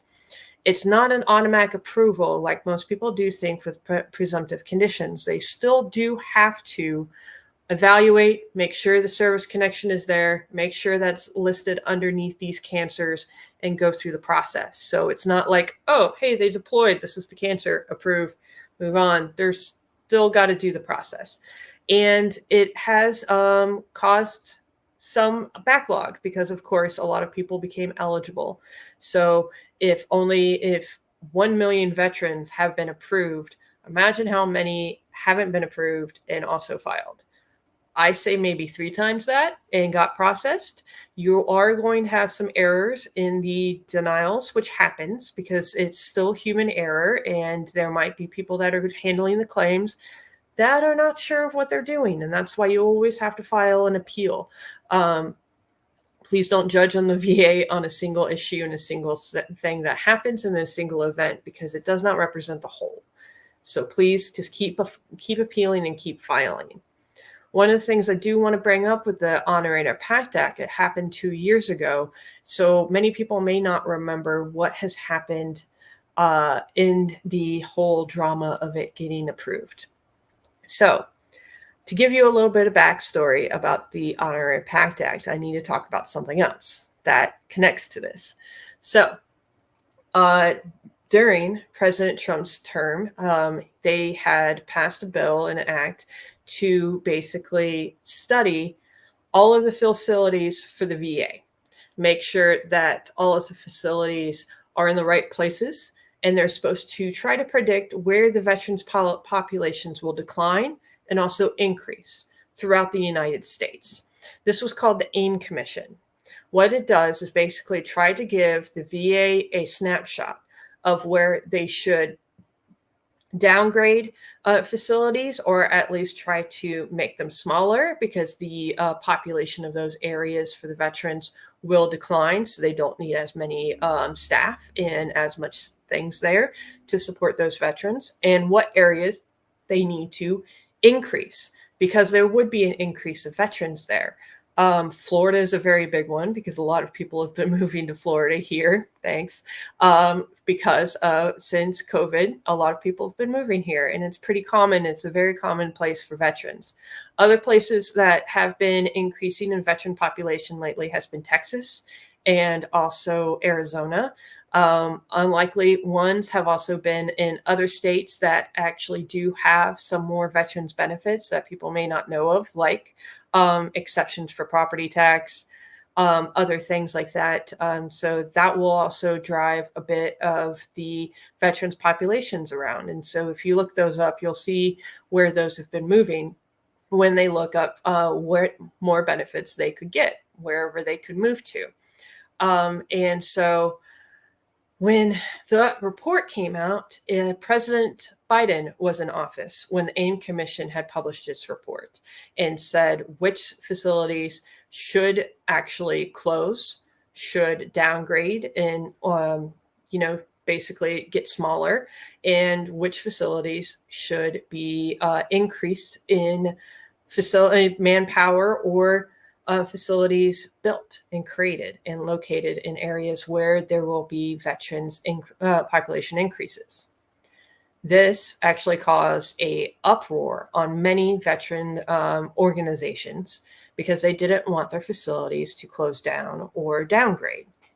And that, of course, can cause a lot of issues, and a lot of politicians got involved here. They're closing my VA, and they're getting really mad about this type of stuff without actually understanding that their population in that area was predicted to actually get smaller and to decline. So you're not going to need as much staff, in the next 10 to 12 years, and that's going to happen. The other part of it, if for those that are not aware, for the veterans populations, the veteran population has been declining at a rapid rate. That is because World War II veterans have now mostly passed. There's only a very few, very small population of those people. And then the Korean War veterans, the very small population of those people, really on a whole, there was a lot less people, a fraction of people that deployed to Korean War versus World War II. And now it's the Vietnam War veterans. Majority of those people are passing away. And that's mostly because of the devastation of Agent Orange and the toxic exposure to that. So their death rates are at a higher rate at a very lower age. So we are decreasing in our veteran population at least 1 million a year. So we are going to have a declining population of veterans, especially in the next 10 to 15 years. There will be no more living World War II veterans. There will be no more living Korean War veterans, and there will be a fraction of the living Vietnam veteran populations. And then after that, we have a huge gap because the Cold War was not an actual war that they could use for wartime benefits. So there is a gap on how many veterans actually do use the VA for that time frame. And then we have the small population of the Gulf War veterans, peacetime veterans, and then the post 9/11 veterans. So there will be a declining veteran population that's going to be going out there. So how does this relate to the Honoring Our Pact Act? Well, the AIM Commission recommendations was actually canceled completely. After the recommendations were made, the next step would be for Congress to go through and then try to pick which facilities would be closed, which facilities would be created. Since the uproar that happened, they decided to cancel it altogether. And this was technically mentioned in Project 2025. If those are interested in that subject, that was slightly referenced, not by name. And they also left out the fact that a large number of Republicans actually fought for canceling the AIM Commission and against closing VA facilities, FYI. So the Project 2025 did blame the Veterans Affairs Committees of the House, well, not technically which chamber of Congress, but just broadly in Congress. And so they canceled it, and that caused some negative effects, because when you cancel it as a whole, that means you also cancel the creation of facilities where you need the facilities for growing veterans populations. It also cancels where they just need facilities already. So it caused a lot of negative effects, and often more negative effects than positive effects. Again, how does this relate to the Honoring Our Pact Act? Well, after the Honoring Our Pact Act was passed by the Senate and the House, for those that want to look it up, it's Senate Bill 3373. Yes, I have that memorized. I know. It's okay. And you can look that up on congress.gov, Senate Bill 3373. If you're interested, you can Google it by that number and it should automatically pop up. And it includes the entire text of the bill. It also includes all of the steps that it took to get to pass, including the roll call of everyone's votes on whether to pass it or to not.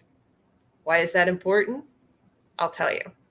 Well, after the initial part of the bill passed, and it included the majority of the text that we know of today, the eligibility, the enrollment window, the added of all the presumptive conditions. The Senate added, after the AIM Commission was canceled, they added money to then create facilities for the VA. I believe it's around 400 million. I can't be sure, but I would like, give me a little bit of leeway on that one. Is a lot of money. And specifically had how much money goes to what type of facility in what location. Why am I going into this detail? I'll tell you. So once this bill, this portion gets added to the bill, the Senate brings it up to a vote, because once you change a bill, even though both chambers have approved it, and then you add another amendment, both sides of the of Congress has to still approve it again. If there's any changes, it has to go back to the other chamber, and the original chamber that made the edits needs to approve it. So they added it, and a section of the Senate decided to vote against it. These people are all Republicans. There are people like Senator Pat Toomey and Senator Ted Cruz, and a good number of other ones, and you can look that up in the roll call. This happened on August 2nd. I believe that was on the action log that's under congress.gov for that bill, and they voted against the bill. Why did they vote against the bill? They said that the funding that was added was a loophole to add pork barrel spending in their states, and that the funding was not going to go to veterans.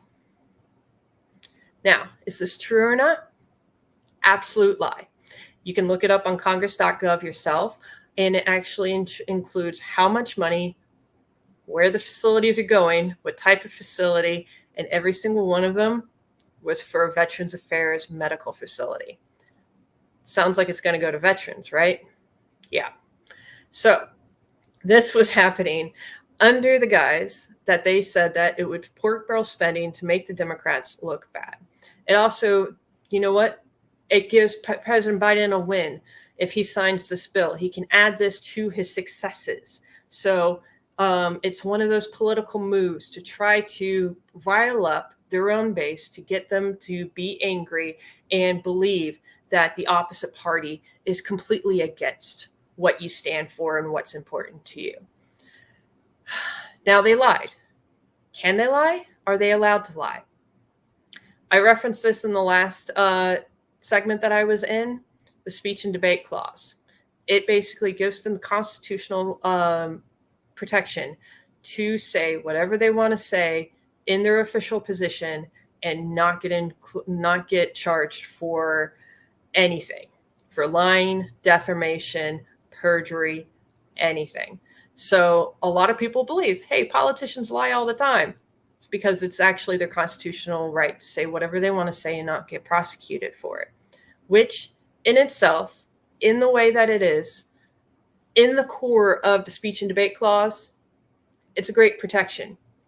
In the way that people tend to use it as a weapon, absolutely terrible.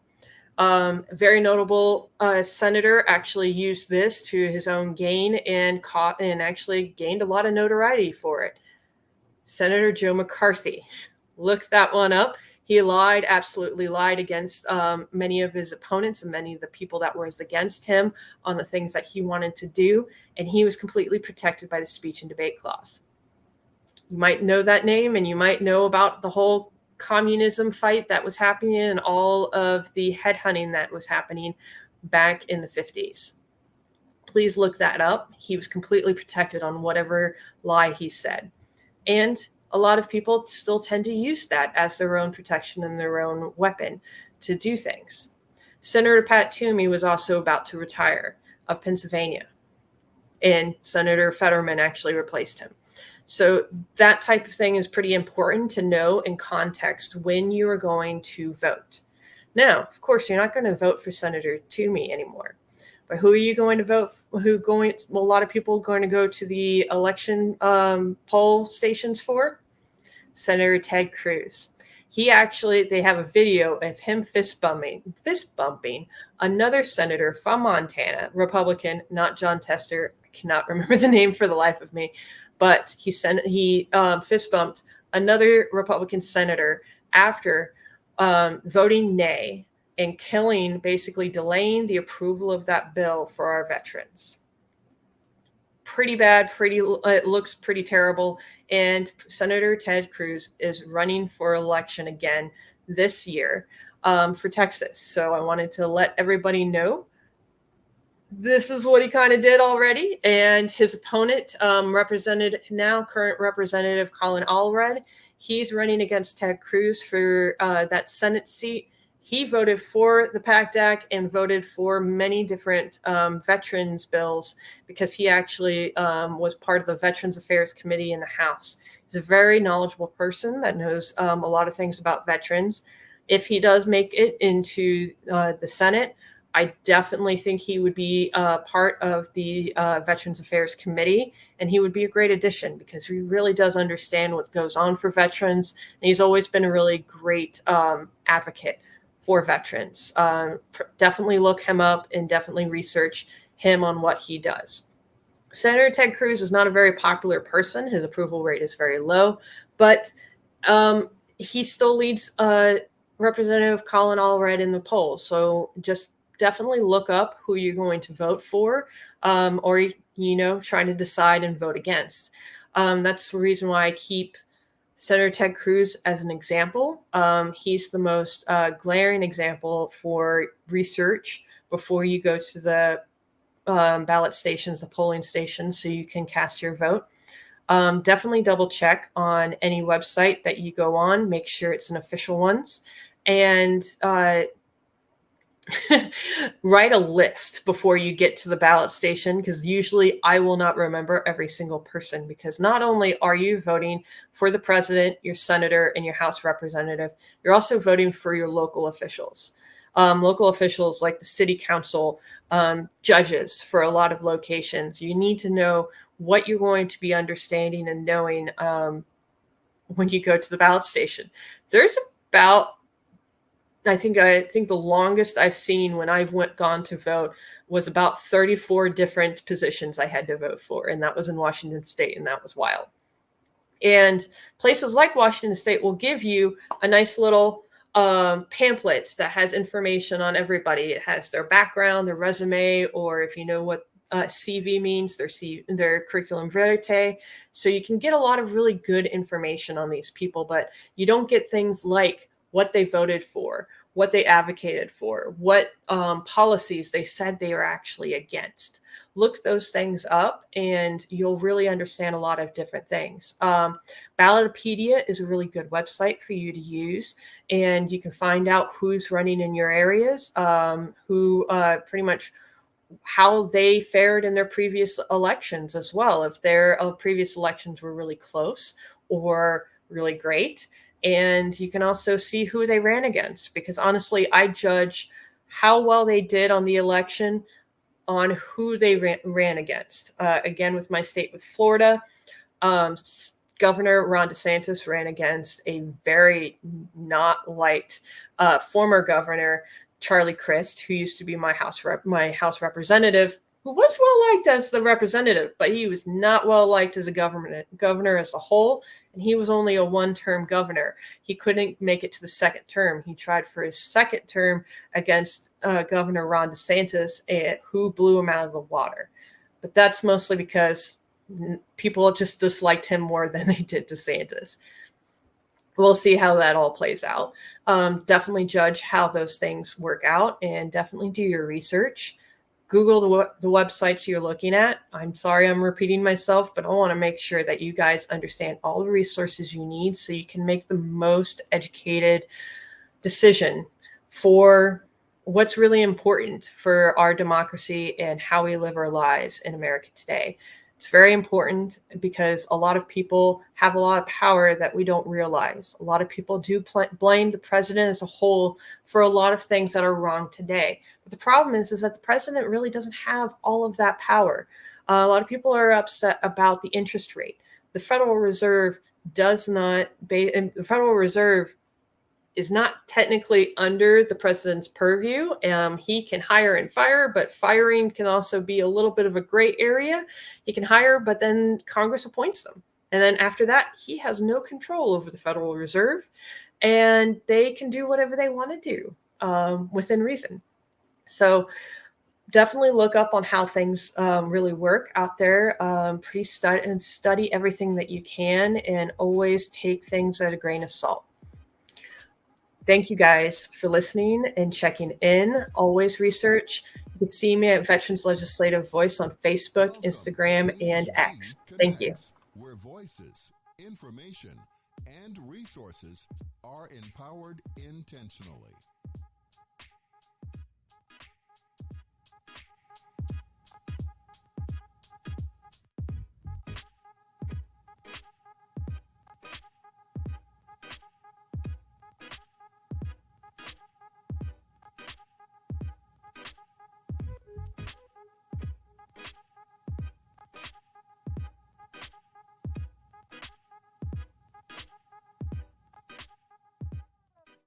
Welcome to AHG Connects, where voices, information, and resources are empowered intentionally.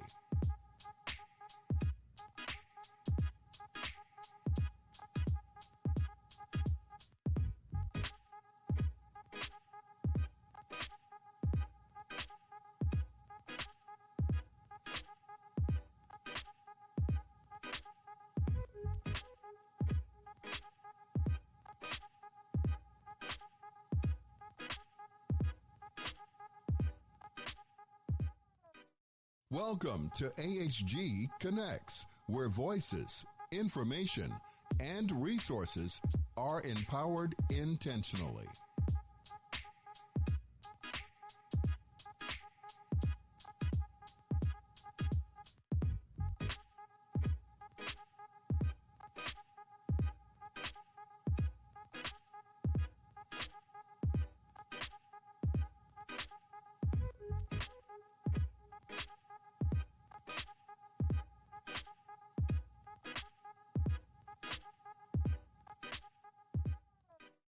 Welcome to AHG Connects, where voices, information, and resources are empowered intentionally.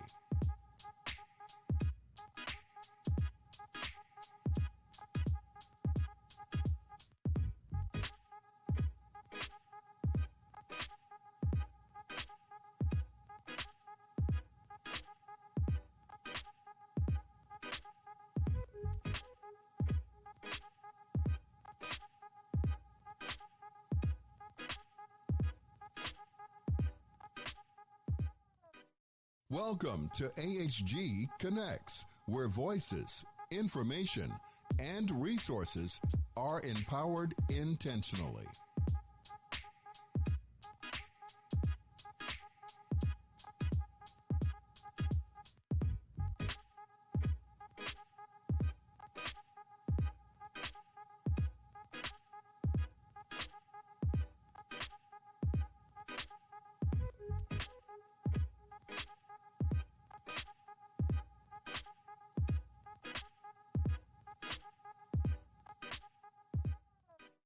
Welcome to AHG Connects, where voices, information, and resources are empowered intentionally.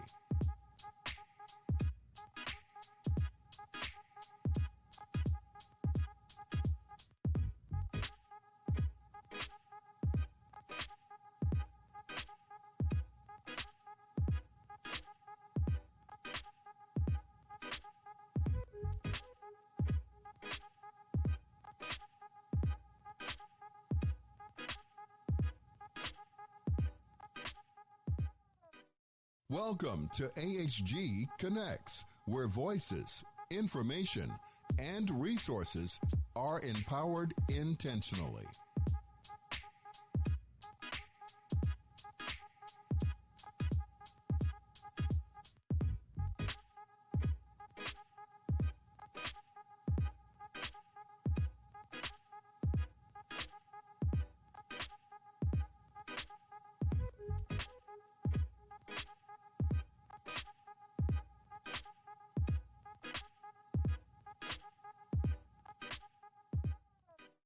Welcome to AHG Connects, where voices, information, and resources are empowered intentionally.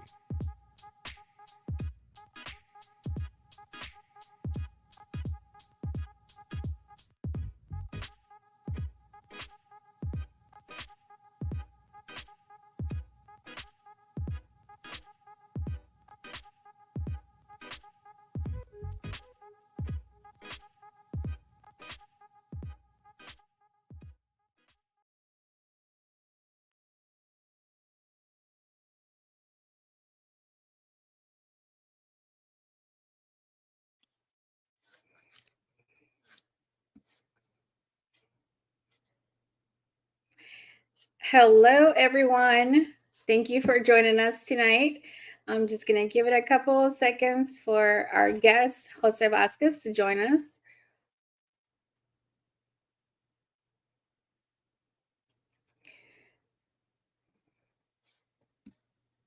And while we're getting that settled, my name is Denitza James, and I go by D. I'm a U.S. Army combat veteran, a military spouse, a social worker, and the president at Repatriate Our Patriots, where our mission is to help in the repatriation of deported veterans and to prevent future deportations. Joining me today is Jose Vasquez. He is also an Army veteran and executive director for Common Defense. We're going to give him a couple of seconds to get his camera back on, and then we'll be right on. Jose, can you hear me?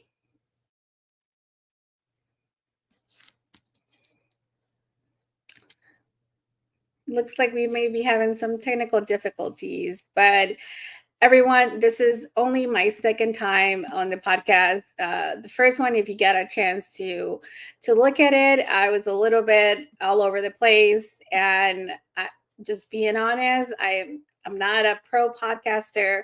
I'm working on it, so just bear with me. What's important is the conversation, the information that we have to share with all of our viewers tonight. It's really going to be revolving around the DNC that happened just short time ago. And at the same time, we're going to talk about the importance of the Latino vote, but more importantly, even more specific, the veteran Latino vote. As you guys know, like I mentioned, I am the president for Repatriate Our Patriots. And as a service member who served in the military with a green card, that means I was not a U.S. citizen. I was not allowed to vote.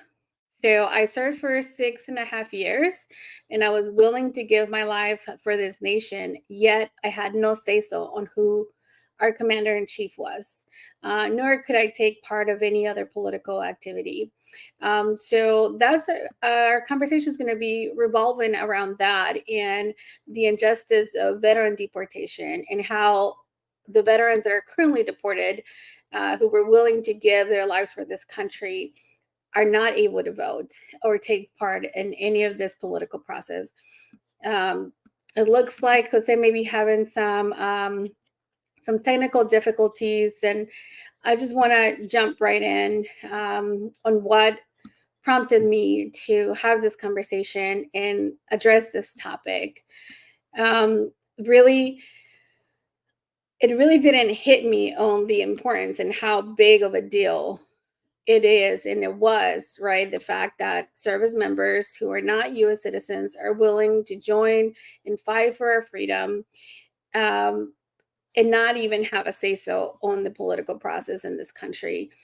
It is estimated that about 45,000 immigrants serve on active duty, and that's about a government report estimated about 5,000 legal permanent residents, that means not U.S. citizens, enlist each year. That's 45,000 votes. That's 45,000 people of this nation who are not able to vote. And for me, I just wonder, what our politicians think about that. How come it hasn't become a priority to make sure that the service members who join our military and are willing to fight and die for this country do not have a real pathway to citizenship? There's a lot of conversations and legislative bills and reports that have been in the works for several years now, but nothing has been passed. Nothing has been set in stone to where service members can truly serve in the military and obtain their naturalization and continue their career in the military. So with that being said, right, we currently have on our database at Repatriate Our Patriots, we have close to 400 service members who are currently deported in deportation proceedings or at risk of deportation. And that is one too many. And our focus at Repatriate Our Patriots is to make sure that we stop the bleeding, meaning we don't get any more deported veterans, right? Veterans do not continue to be deported.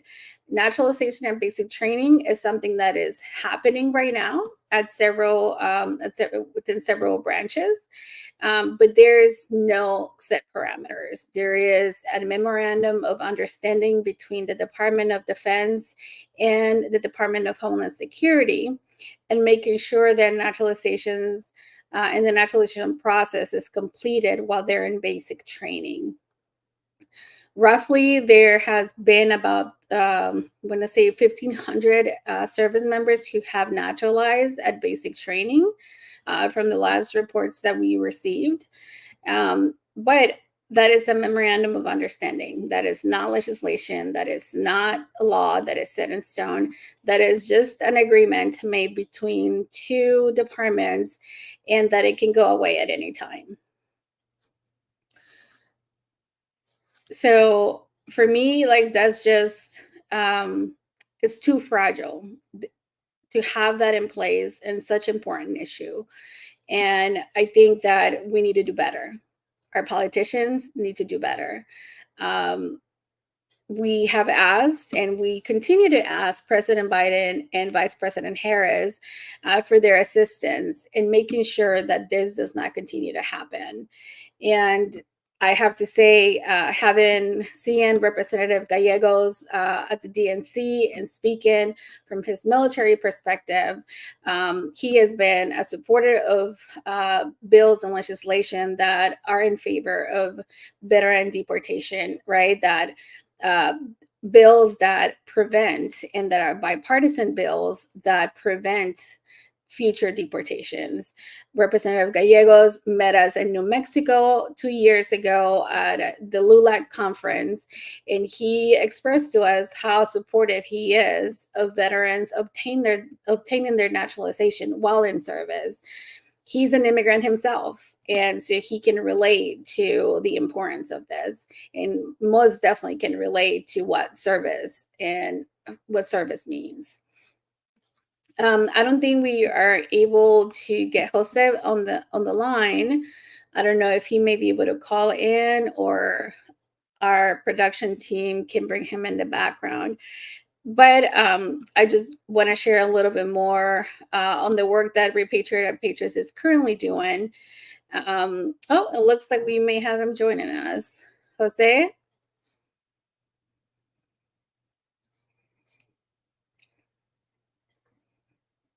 I don't think we can hear him.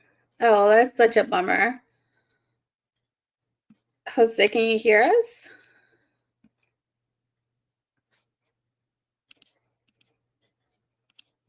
I have to say, I think it may be China hacking into the system and not letting us have this very important conversation. I think that's something that may be messing with the system right now. So yeah, so some of the work that Repatriate Our Patriots has been doing in the past several months and the last year has been advocating for the Veteran Service Recognition Act. That is HR 4569. The bill was introduced by Representative Takano a second time, and yet again, we were not able to obtain bipartisan support to get it across the finish line.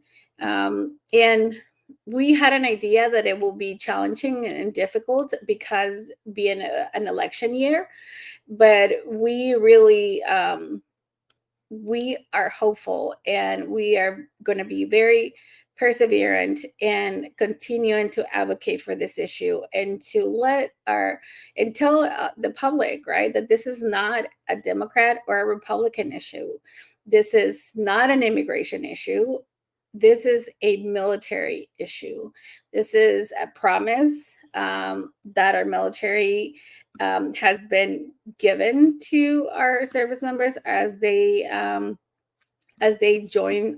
recruit them, and they're just not fulfilling that. they're not fulfilling the promise of join the military and obtain your naturalization. So we're going to continue to hold them accountable. We're going to continue to put pressure, and we hope to bring something soon to change this. Let me see. I know Jose is continuing to try to come join us on the line. I see his name in the window, but I can't see him or hear him.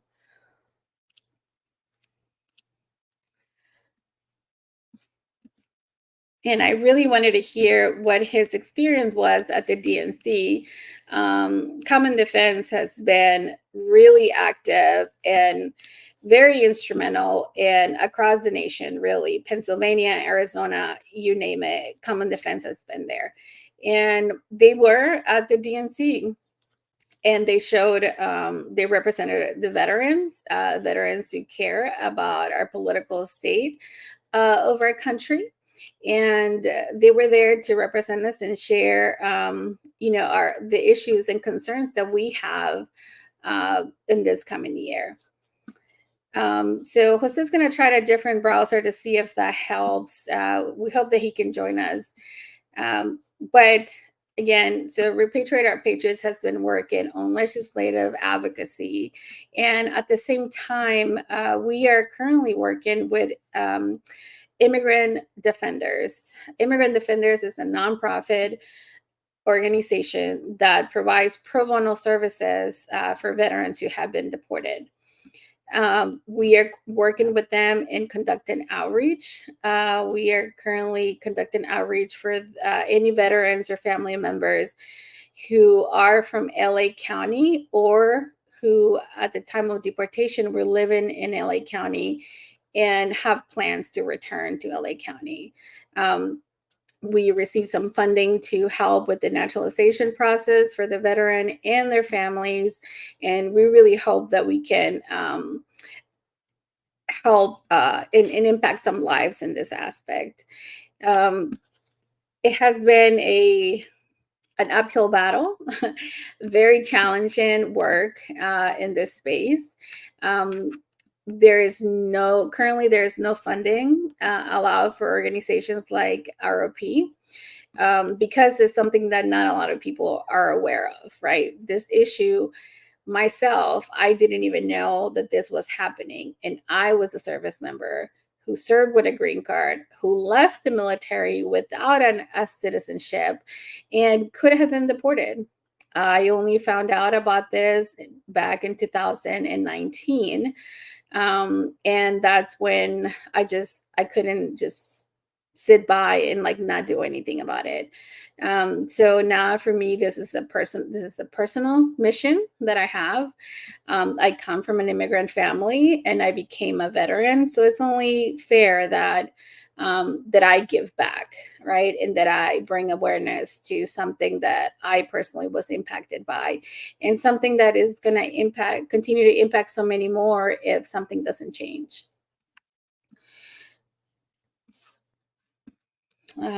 Just going to see, it looks like, technical difficulties. So you gotta love it. So he's going to try to join us just via his phone.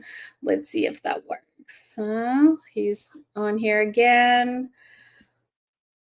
Oh, I think we have something. We may get lucky right now. Jose, unmute yourself so we can hear you.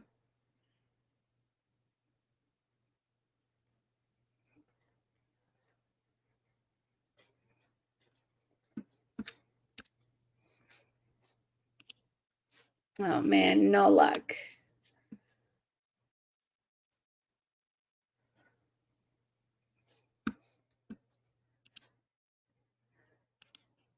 We have no sound yet. Okay. So for those of you who are not familiar with Repatriate Our Patriot, you can go to our website at repatriateourpatriots.org. You can follow us on social medias, Instagram, Facebook, TikTok, and X. We have the same handle for all of them. And you can learn more about the work that we've been doing and the work that we will continue to do. Another aspect of this that I really wanted to touch base on is how deeply impacted military families are throughout this whole process as well. Just recently, we had a family who was separated due to the immigration process. And it's not only the spouse that suffers through this. This impacts the children, and it impacts the entire community. And so this is, again,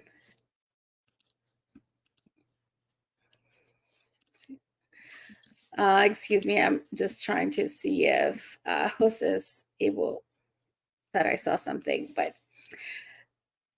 yeah, so families are also impacted by this. And as we all know, and probably have heard recently in the news about the shortage on military recruiting that our military is experiencing right now. With military recruiting shortages and retention issues, right? This is where this is something easy that can be fixed. And naturalization, it opens the door to so many other opportunities for service members to actually make a career out of it and do 20 years, have a successful career in the military, and really invest in what the military has to offer. A lot of us, I only served 6 years. I know several other service members, they don't really do 20 or plus years as immigrants and non-citizens, and that is because of restrictions to job opportunities that they can have. I was a truck driver myself. On my deployments, in 2003, I was a truck driver. We was hauling fuel. And in 2005, I was a 50 cal gunner. Our company did patrol escorts and escorted civilian truck drivers to deliver supplies throughout the Tsunami Triangle. So the roles and jobs, while they're honorable and it's a job that needs to be done, it really is narrow in the opportunities that can give you. So my plan, there is Jose. Hey, there we go. There you go. Thank you for joining us, Jose. Finally, I think I don't know, China was trying to mess with our show tonight. Yeah, I don't know. I was logging in on my laptop, but it wasn't going through for whatever reason. But happy to be here. And I heard everything you were saying up. All right, perfect. Thank you. Well, thank you for joining me. And as I mentioned before, I really wanted to get your perspective on how was your experience at the DNC and what you saw and what Common Defense was able to participate in. Yeah, thanks. So this is my first time going to the DNC, and we were there to, fly the flag, the Common Defense flag, just try to build more relationships with elected officials. We actually had two of our members, Signa Oliver and Sylvia Gonzalez, and that were delegates from Arizona. So they were inside there as well. We also have another member, Jessica Motzinger from Illinois, who's very active with Illinois Veterans for Change, who was there hosting an event. So there was a big veterans event at the local IBEW Union Hall. So it was great. A lot of, opportunities to connect with fellow vets, elected officials that are vets. Got to meet people like Ruben Gallego, who you mentioned earlier, Tammy Duckworth, Seth Moulton, Chrissy Houlihan, Mikey Sherrill, lots of great folks that are serving in Congress that are veterans. And all the major veterans organizations were represented there as well as that event. And of course, in the convention hall, we've got our senior NCO, Governor Tim Walz. Yes. Holding it down for the NCO Corps. So overall, super excited. I was able to be in the actual like convention space on Wednesday when Walls gave his speech. I was also there with other staff from Common Defense, Joanna Sweatt, who's our organizing director and just spoke earlier today on the broadcast, as well as Janice Jameson, our special projects director, and Jacob Thomas, who's our comms director. So overall, it's a great experience. That's amazing. Yeah, and I have to say, as an NCO, you and I both know it is the backbone, right? It is the backbone of the military, and we have one of the most senior member running as vice president, and that I cannot say how happy that makes me to have an NCO, someone who like understands this, right, and the opportunities that he can bring to military families and veterans, because he's one of us. That's right. Yeah. I mean, anybody who's served in the military understands the relationship between a commander and a sergeant major, and the role that the sergeant major is supposed to play in terms of just, taking care of the troops, making sure everybody's fed, everybody gets their mail, everybody gets their, supplies, whatever they need. So yeah, it's pretty encouraging to see somebody like him, somebody who has a 24-year career in the Army National Guard, and understands the daily experiences of troops. And, even as a representative, he was very outspoken supporter of the veteran community for understandable reasons. So super excited to have him in the White House coming soon. Yeah, same over here. And earlier, you probably did hear me talk about the importance of the Latino vote, right? How important the Latino vote is right now, and also the importance of service members who are Hispanics or immigrants, period, right? Who are currently serving and have served as non-citizens, as legal permanent residents. And something a couple months ago, I was having a discussion about this and about the elections and the whole process that is going on right now. And it hit me that for the 6 years that I served in the military and the 2 combat tours that I did, not once was I allowed to vote for my commander in chief. And that really like just opened my eyes to another area, right, of the importance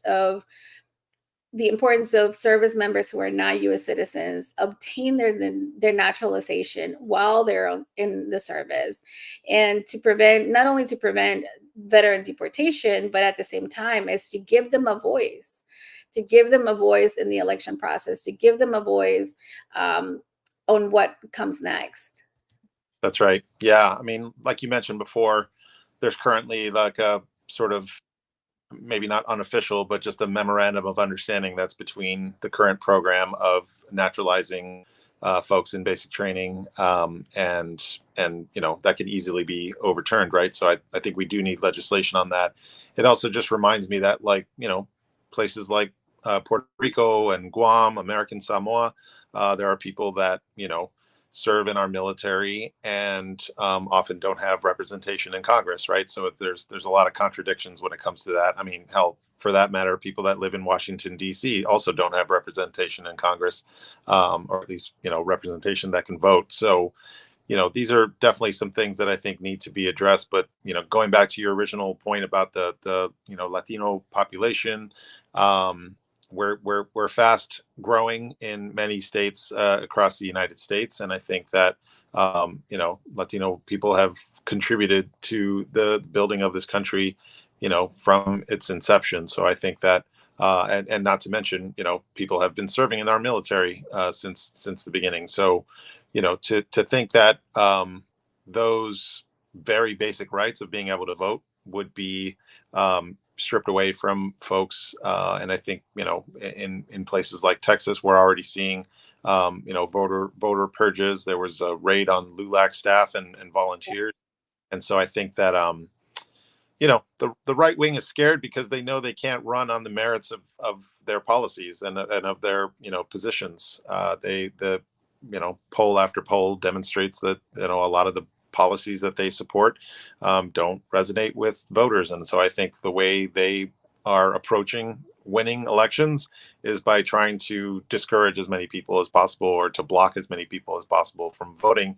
And, there's no limits to their deprivation, because now they're actually going after our active duty military and our veterans.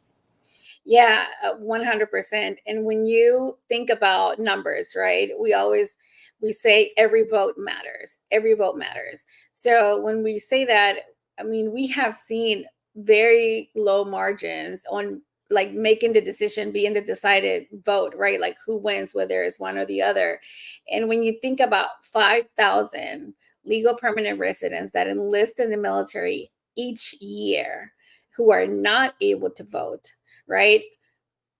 Our military really needs to get on this and make sure that there is a path for citizenship, to give those service members who are willing to die for this country a right to vote, right? That is one of the basic rights. And not it's a thought more than voting, right? There are other programs and benefits that they will have access to, not only them but their families.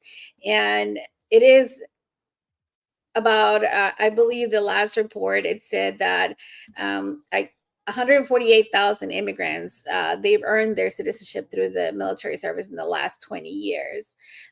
So we need, like, yeah, we could probably do better at that. Yeah, for sure. And it's important to note that, like, this isn't a partisan issue, or at least it shouldn't be, right? It's like, I want anybody who is a citizen of this country to be able to vote. And, if they're Republican or independent, if they're, other third parties, Democrat, what have you, it's like the we can sort of win the battle at the ballot box, and not try to like keep people away from having the ability to vote. Um,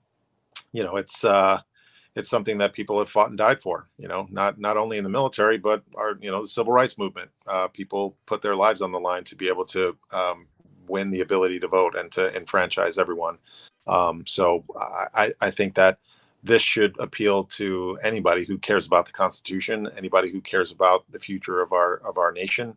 And we can always disagree on policy positions and economic policies and all of that, but at the end of the day, what makes this country great is that we're bringing all of these different people from all over the world together. Immigrants, indigenous people, you name it. We're all here together, because of our values, because we have the respect of law and the rule of law. And I think a lot of folks on the right have forgotten that. Absolutely. And that is exactly what makes the American dream, right? All of the different things that we have to offer.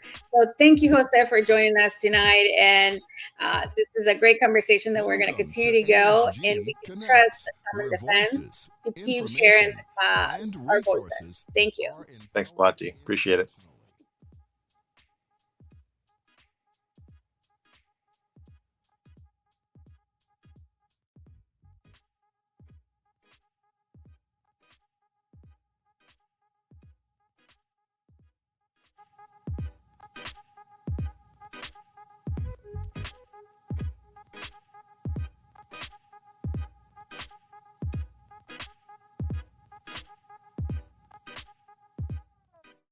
Welcome to AHG Connects, where voices, information, and resources are empowered intentionally.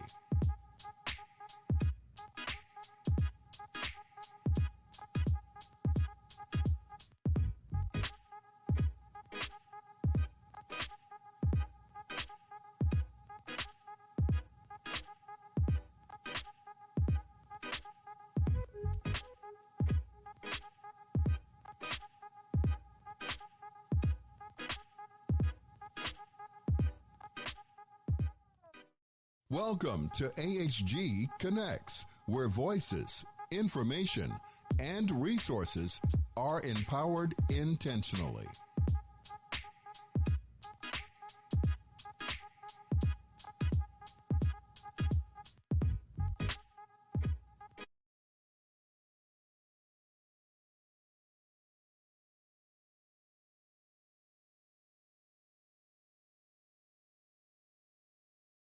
Good evening, everyone. My name is David Milanick. I am the president and founder of Cats Milanick, and I was asked to come on by America's Heroes Group tonight. I appreciate the invitation. And the reason I was asked to come on was to talk about the upcoming tax deadlines, as well as the different types of tax planning and tax advantages that veterans and really everyone can take advantage of. So let's start with the upcoming deadline. So I know a lot of people out there, it's coming up on Labor Day weekend. Next weekend is Labor Day weekend, as everyone knows. It is it's actually very close to the business filing deadline for taxes with the 6-month automatic extension. So if you have an extension, if you got an extension for your business and you still haven't filed it, we're actually just under 20 days away from the filing deadline for businesses, and individuals are another 30 days later on October 15th. So it's very important, if you haven't already gotten your taxes, your documents together and everything, you haven't already gotten everything together for you to file, it's very important that now is the time you really need to act and do that. If you are an individual or a business that is having some difficulty with getting those things together, that is something that we can help with. First off, obviously, you can give us a call, 708-914-8220. We are able to handle pretty much any type of case. But the thing that we can really help with, especially businesses or individuals, we can get any documentation for you that would have been filed on your behalf by another party, such as, for example, a W-2, a 1098, a 1099. For you or your business, we can get that documentation for you. We file what's called a power of attorney, and then that allows us to pull a wage and income transcript from the IRS. That's not all it allows us to do, though. It actually also allows us to represent you before the IRS. So if you have any sort of an issue with the IRS, if you owe back taxes, if you have a dispute where the IRS says you owe money and you think you don't owe money, couple of examples with this. There is a program called the Offer and Compromise program. Offer and Compromise is a contract between you and the IRS. And that contract will allow you to get out of any tax debt that you would owe, provided that you agree to pay certain fees and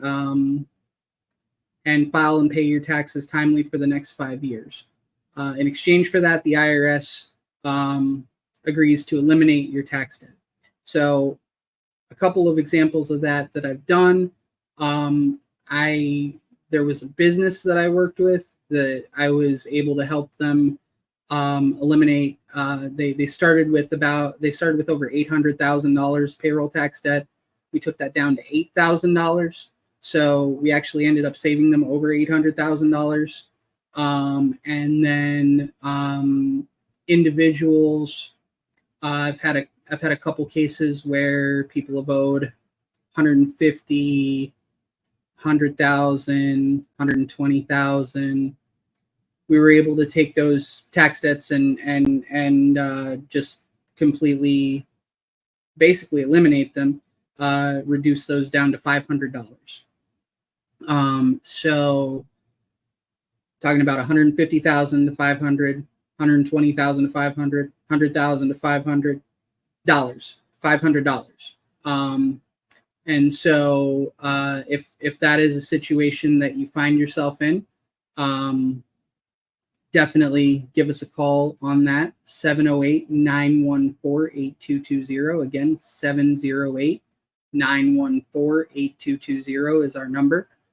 And like I said, we can also help you. So if you are having trouble getting your documents, we are now in the stage of the year that we can pull your wage and income transcript and be fairly confident that it's going to have all of your documentation on it. And it is a good thing to have that wage and income transcript pulled, because a lot of times you can find surprises on there. So there have been times where I have found documents that my clients have had that were filed with the IRS that, well, one example would be, I found one time I pulled a wage and income transcript for a client, and I found a 1099-C on the wage and income transcript. That 1099-C was for $150,000. If we didn't report that 1099-C, the IRS would have sent him a bill for $150,000. I'm sorry, not for for $50,000 on that $150,000 of income, with penalties and interest. It would have been probably about a $30,000, $40,000 tax liability, tack on penalties and interest. Could have been $50,000, could have even been $60,000. But by pulling that wage and income transcript, we were able to report it.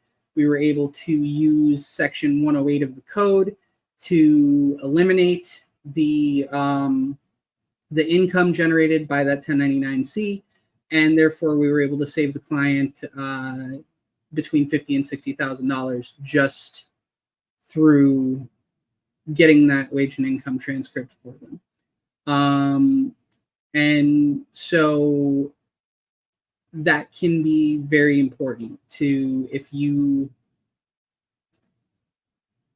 not sure if you have all your documents, or if you think there could be a chance that something could be filed under your Social Security number or EIN, and you may not be aware of it. That's definitely something we can help you with. Give us a call, 708-914-8220. Another thing I see a lot, especially in recent years, is with the participation in the gig economy that has become very prevalent. There are a multitude of people that are currently operating businesses, and they don't realize they're operating businesses. So they're getting a 1099, and by getting a 1099, they are then having to report that on because they get it under their Social Security number. They then have to report that on a Schedule C on their tax return. Well, what that does is it creates effectively a business filing for a sole proprietorship, which is what anybody who is working in the gig economy is operating as, if they don't have their corporate structure done correctly. They are a 1099 worker filing as a sole proprietorship, which then subjects them to income tax like everybody else. But then in addition to that, they also are subjected to something called self-employment tax. Now that's an additional, on top of your income tax, it's an additional 15.3% of your whatever income you earn. Now that you don't actually have to pay that. And that is not something that the IRS will tell you, but it's true. You don't have to pay that. You can incorporate, and when you incorporate, you can file an election to be taxed as a small business corporation. And through doing so, you will still end up paying your income tax on the income you earn through your business, like everybody else does. Everybody has to pay income tax. It's just a fact of life. So you still pay your income tax, but you completely eliminate your self-employment tax because you are now filing as an S corporation, and earnings on a business through an S corporation are not subject to self-employment tax. So I actually offer a guarantee on this. Specifically, if you come to my office and we recommend, and I personally recommend to you that you incorporate, and you do not save at least the amount in taxes in the first year, let alone all the subsequent years after that you use it. But if you don't save at least the amount that you pay us to incorporate you in the first year on your taxes, I will refund you the difference. And that is a guarantee. So if you are in that economy and you feel like you should at least consider the possibility, the option of incorporating, go ahead and give us a call, 708-914-8220. Again, 708-914-8220. And I think basically if you are, basically if you're making more than $10,000 a year doing that kind of work, it's at least worth considering, because depending on your situation, that even that little amount of money can save you a substantial amount in taxes. On $10,000, you save $1,500 in self-employment taxes alone. And so that kind of touches on a larger point, which is that when you're operating a business, or really when you're doing anything that makes money, you want to be doing tax planning. There's an old saying, and I know it's very popular in the military: if you fail to plan, you plan to fail. With taxes, this is no different. If you fail to plan your taxes and what you're going to file, what you're going to need to pay, everything like that, you are planning to fail. An example of this would be if you were a truck driver, and as a truck driver, you go and you make $200,000 for the year, $250,000 for the year. I've seen this where they make substantial amounts of money on a 1099. 250, 300. I've even seen 500,000. I've even seen $1 million. And while doing that, they're not paying in any taxes. They're not paying in any estimated tax payments. And then the end of the year rolls around and they go to file their taxes. And yes, they have significant expenses against the income that they earned. So they're not going to be paying taxes on that full, however much they make, $250,000, $300,000, whatever the case may be. But it's not uncommon in those scenarios for them. I'm sitting across from them and they're staring down a $50,000 tax bill or a $25,000 tax bill. And that's where they planned to fail, because they did not consider as they went along what their tax liability would be and how to counteract that. So what are some strategies that you could use to do some tax planning? Well, the first thing, as I mentioned before, everybody has to pay a certain amount of income taxes. So one thing that we offer is that we will calculate your quarterly estimated tax payments so that you're making the correct amount of tax payments.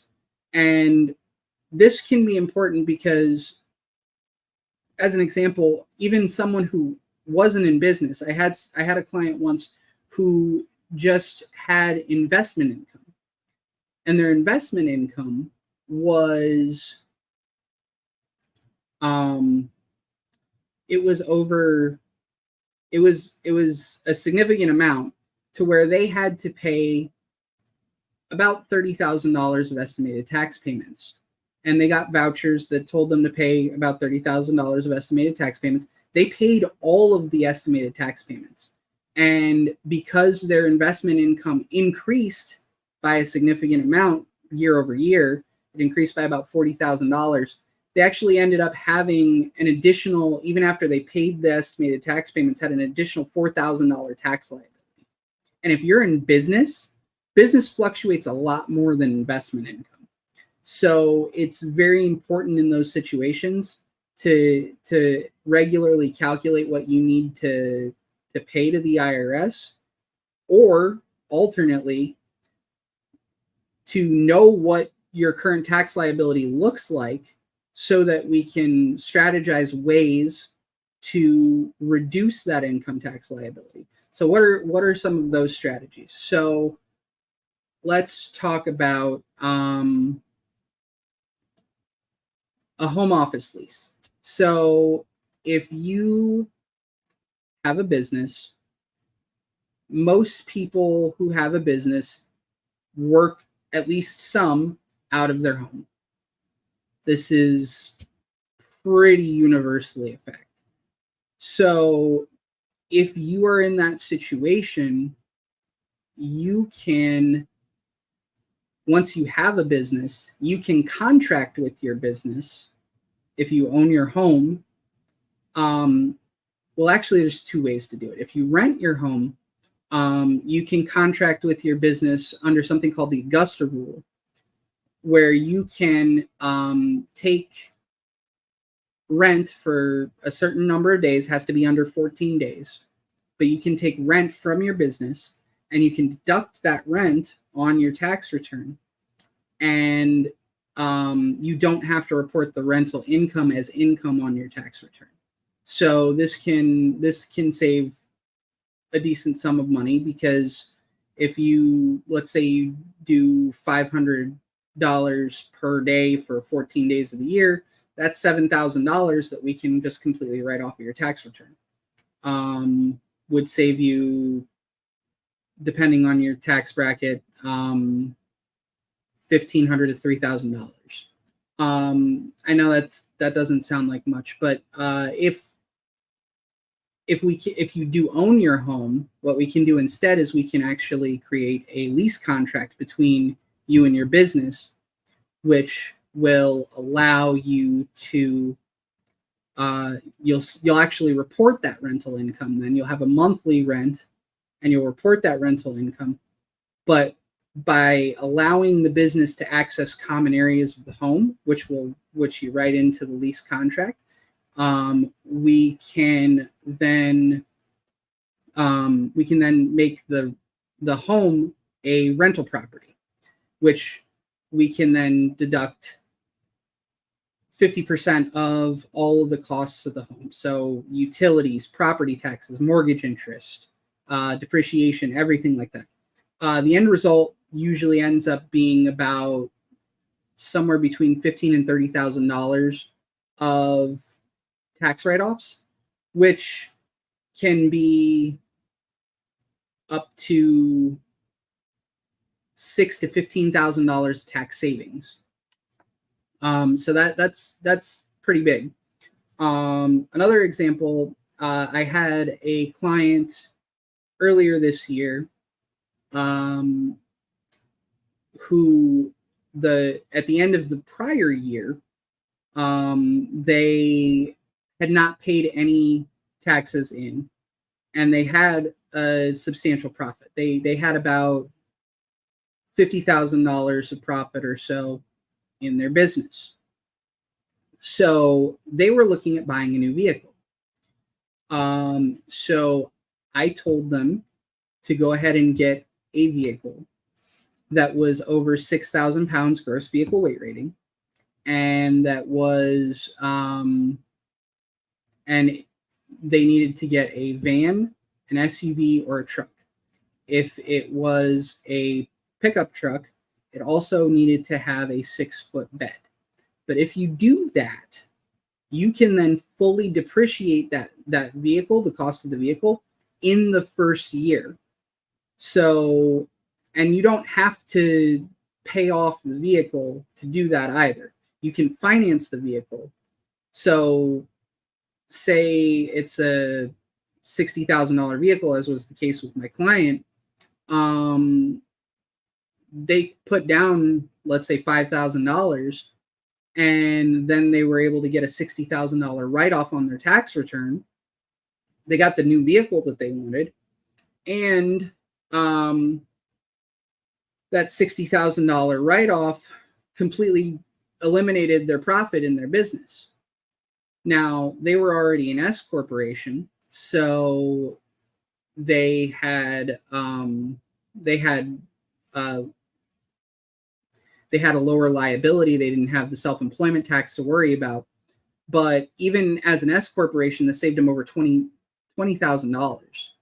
And if they were an S corporation, that could save in the ballpark of $30,000 just by doing that one change. So they went from potentially having to pay the IRS about $15,000 to getting like a $4,000 refund. So that is the impact that tax planning can have on your business and on your tax situation. If you are in need of help with any of these things, once again, please reach out to us. Please give us a call. Our number is 708-914-8220. In the corner down here is Katz Milanic is the name of our firm. Also on my shirt, you can see Katz Milanic. KATZMILANEC.com is our website. And again, our number is 708-914-8220. I guess I'll, for the next couple minutes, I'll talk about a credit that you can get as a business. So one that can save you quite a bit of money. So there's a credit called the Research and Development Credit. This credit, you have to be making some sort of change to your business. But in making a change to your business, whatever the expenses were for that change, you compile all those expenses and you put it all together, and 20% of the allowable expenses can be taken as a dollar for dollar tax credit. So for example, if you have $100,000 of research and development expenses, this can create a $20,000 tax credit for you. And what that does is, if you have a $20,000 tax liability, that will completely eliminate that $20,000 tax liability. let's say you only have a $10,000 tax liability. It will turn your $10,000 tax liability into zero, and then you'll have a carry forward of $10,000 to go into the following year. So if that is something that would interest you as a business, that is also something that we do. If you're interested in that, please give us a call, 708-914-8220. Again, that's 708-914-8220. My name is David Milanick. It's been a pleasure being with you guys here today.